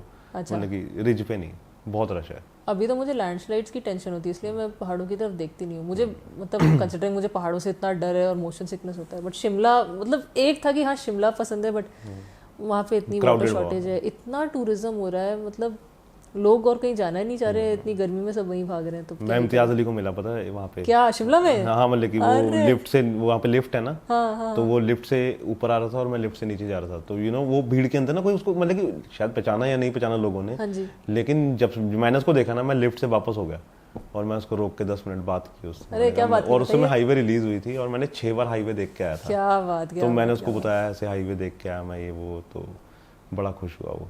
हाँ बड़े शांत है वैसे। हाँ, मतलब वो अकेला बैठा हुआ, कोई साथ में भी नहीं। हाँ, और वो कहीं जा रहे होंगे लिखने के लिए। बिल्कुल वैसे हैं। मेरे दोस्त ने इम्तियाज अली को आई थिंक बनारस की किसी घाट पे देख लिया। वहाँ रुक के बातें कर ली 10 मिनट। मैंने कहा ये अच्छे हैं, किसी से भी बात कर। हाँ किसी से भी बात कर ला, लेकिन मैंने उसको रोका, वो रुक गया। मतलब कि उसने ये भी नहीं बोला कि नहीं भाई तू बाद में आगे भाग रहा है पीछे पीछे कि तू कौन है भाई, तू क्या किस लिए रोक लिया, है ना। मैंने कहा मैंने सर ऐसे देखी, अच्छा और क्या अच्छा लगा ये वो। मैं कहा बढ़िया थी, है ना, मेरे को तो क्या ही आपने बहुत अच्छी लिखी सर। अब मैं आपको क्या बताऊं कि आपकी गलती क्या थी। नौकरी मांगी? नहीं नौकरी नहीं मांगी सर। नहीं कुछ भी मैंने कहा मैं कहा किस्मत में होगी तो ठीक है दोबारा। लेकिन ऐसे लोगों से मिलना ही बहुत बड़ी बात है। हाँ क्योंकि ऐसे लोग वो हैं जिनको चंडीगढ़ फिल्म फेस्टिवल में इनवाइट किया जाए आए, कि कितने लोग हैं वो क्यूरियस होते हैं, वो सीखना चाहते हैं, जानना चाहते हैं। सब बस शांत है, बढ़िया है। मतलब मैंने किसी से ये नहीं सुना है कि वो खराब है। Everybody who I spoken to they are all praise for Imtiaz sir. So वही कि चंडीगढ़ में फिल्म फेस्टिवल होने चाहिए। हाँ जी होना चाहिए। आई थिंक जैसे इम्तियाज अली जैसे शख्सियत हैं और भी सेलिब्रिटीज वो आए, बिकॉज आई थिंक यहाँ का यूथ कल्चर बहुत बढ़िया है, सब जानना चाहते हैं, देखना चाहते हैं। बट काफ़ी चीज़ें यहाँ हो रही है और हो सकती हैं, है ना। I think as a culture and if you have a film festival it can be bigger and better. I think काफ़ी इंटरनेशनल फिल्में यहाँ नहीं रिलीज़ होती, वो बॉम्बे या दिल्ली से ही आके गुजर जाती हैं, जो मुझे बुरा लगता है। क्योंकि चंडीगढ़ है तो मुझे फीलिंग ज़्यादा होती है कि यहाँ पे भी होनी चाहिए यार, यहाँ पे भी लोग होम टाउन है ये, होम टाउन है। हाँ यहाँ पे कुछ करो। तो इन फ्यूचर आप कुछ लेके आओ ऐसा? कहाँ पे? चंडीगढ़ में। हाँ वैसे जो मैं कॉमेडी लिख रही हूँ फिलहाल तो पंजाबी फिल्म है। तो अगर बन गई, अगर कुछ हो गया तो चंडीगढ़ तो आना ही पड़ेगा प्रमोशन के लिए। नहीं चंडीगढ़ तो आना ही पड़ेगा, लेकिन ये जो ऐसे फिल्म फेस्टिवल्स ऐसे भी कुछ ऑर्गेनाइज करो आप चंडीगढ़ में।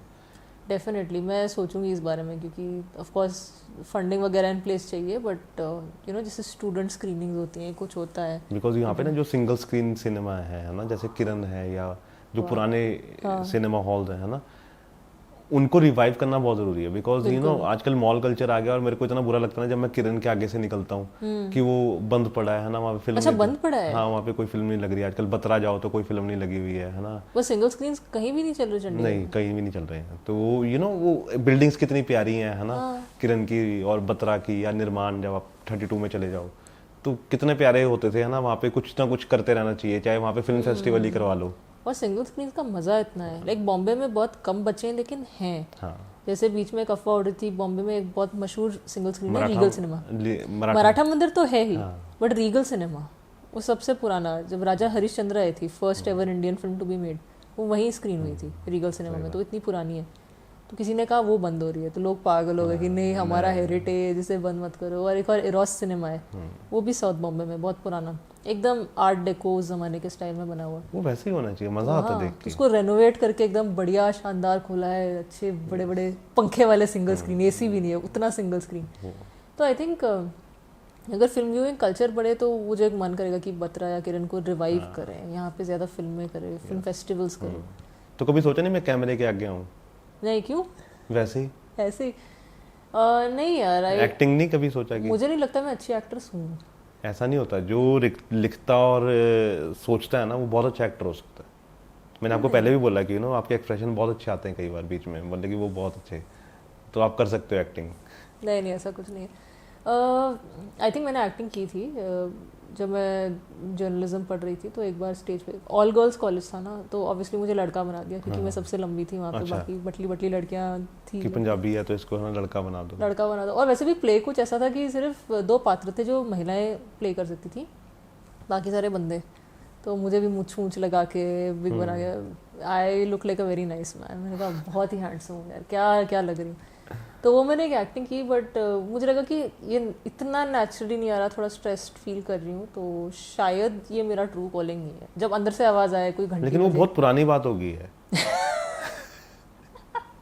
पता नहीं यार, आप तो करवा के ही छोड़ोगे। बट आई थिंक जिस दिन अंदर से आवाज़ आती है कि अभी कोर्स रूट चेंज करो, वो करेक्टर आपके सामने, वो करेक्टर नहीं आया ना अभी जो आपको लगे कि मैं ये प्ले करूं। अरे पता नहीं यार, नहीं वो ऐसा भी कुछ नहीं है, बट वो एक सेंस ऑफ कोर्स करेक्शन है ना। लाइक राइट नाउ मुझे लग रहा है मुझे लिखना है। जैसे किसी ने मुझसे पूछा आप डायरेक्ट क्यों नहीं करते, जो आई थिंक हर राइटर से पूछा जाता है। साउथ में तो कल्चर है कि राइटर ही डायरेक्ट करता है, ये सिर्फ हमारे बॉम्बे में है कि राइटर अलग डायरेक्टर। राइटर, हाँ, क्योंकि आप साउथ में काफ़ी बॉम्बे वाले वो साउथ राइटर से बात करते थे, राइटर डायरेक्टर से, कि हमारे पास डायरेक्टर है, अब बस हमें स्क्रिप्ट लिख के दे दो।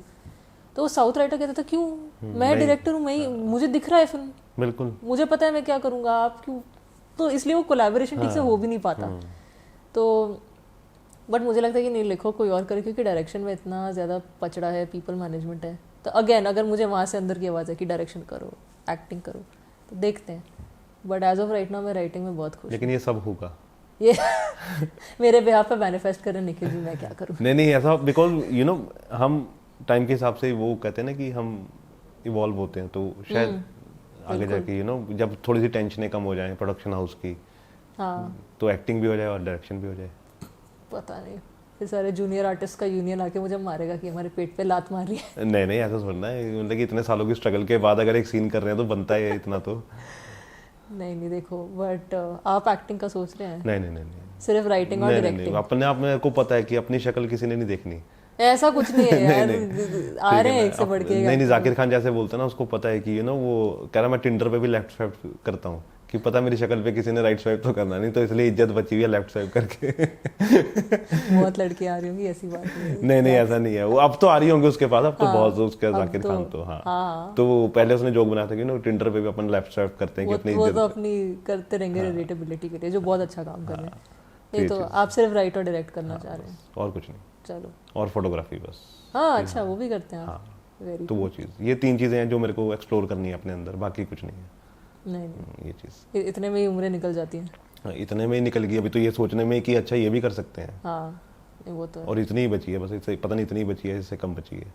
मतलब जब तक ये प्लेनेट रहे और भगवान का हाथ सिर पे। सही बात है। तो कैसा लगा बात करके? मुझे तो बढ़िया लगा, आपको कैसा लगा? मेरे को बहुत मजा आया। आपको तो मजा ही आता है? नहीं, मेरे को तो पूरी जर्नी सुनने में मजा आता है। मैं आपने बीच में शायद नोटिस किया नहीं किया, मैं डिस्ट्रैक्ट नहीं होता हूँ किसी भी चीज से, मैं सिर्फ उसी इंसान के साथ होता हूँ उस समय जब वो इंसान बात कर रहा हूँ। करेक्ट। तो वो चीज तो मजा आया, बिकॉज मेरे को ना एंड में वो होता है कि मैं अपनी तारीफ करवाऊँ थोड़ी सी। नहीं आप कर सकते हो अगर आपको अच्छा लगे।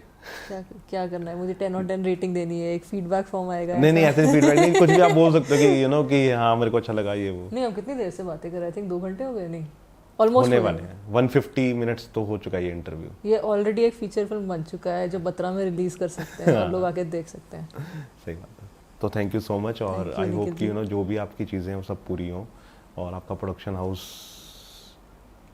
में बड़े बड़े स्टार काम करें, अरे है थैंक ना, यू। और जितने भी आपके बेस्ट आपने सोचा हुआ है कि ये मेरे को साइन करना है तो सब आपके आए, मैम काम दे दो ऐसे करके। अरे आपके मुंह नहीं में घी मैनिफेस्ट शक्कर ऐसे इतना ही करना चाहिए ना कि मैम बिजी है, नहीं अभी महीने बाद आना, अभी दूसरे प्रोजेक्ट में बिजी हैं तो इतना तो सोचना चाहिए ना। मैं तो सोचता रहता हूँ कि ऐसे जिस दिन मेरे पास होगा ना कुछ ऐसा तो मैं तो ऐसे करूंगा ही करूंगा। बिल्कुल होगा।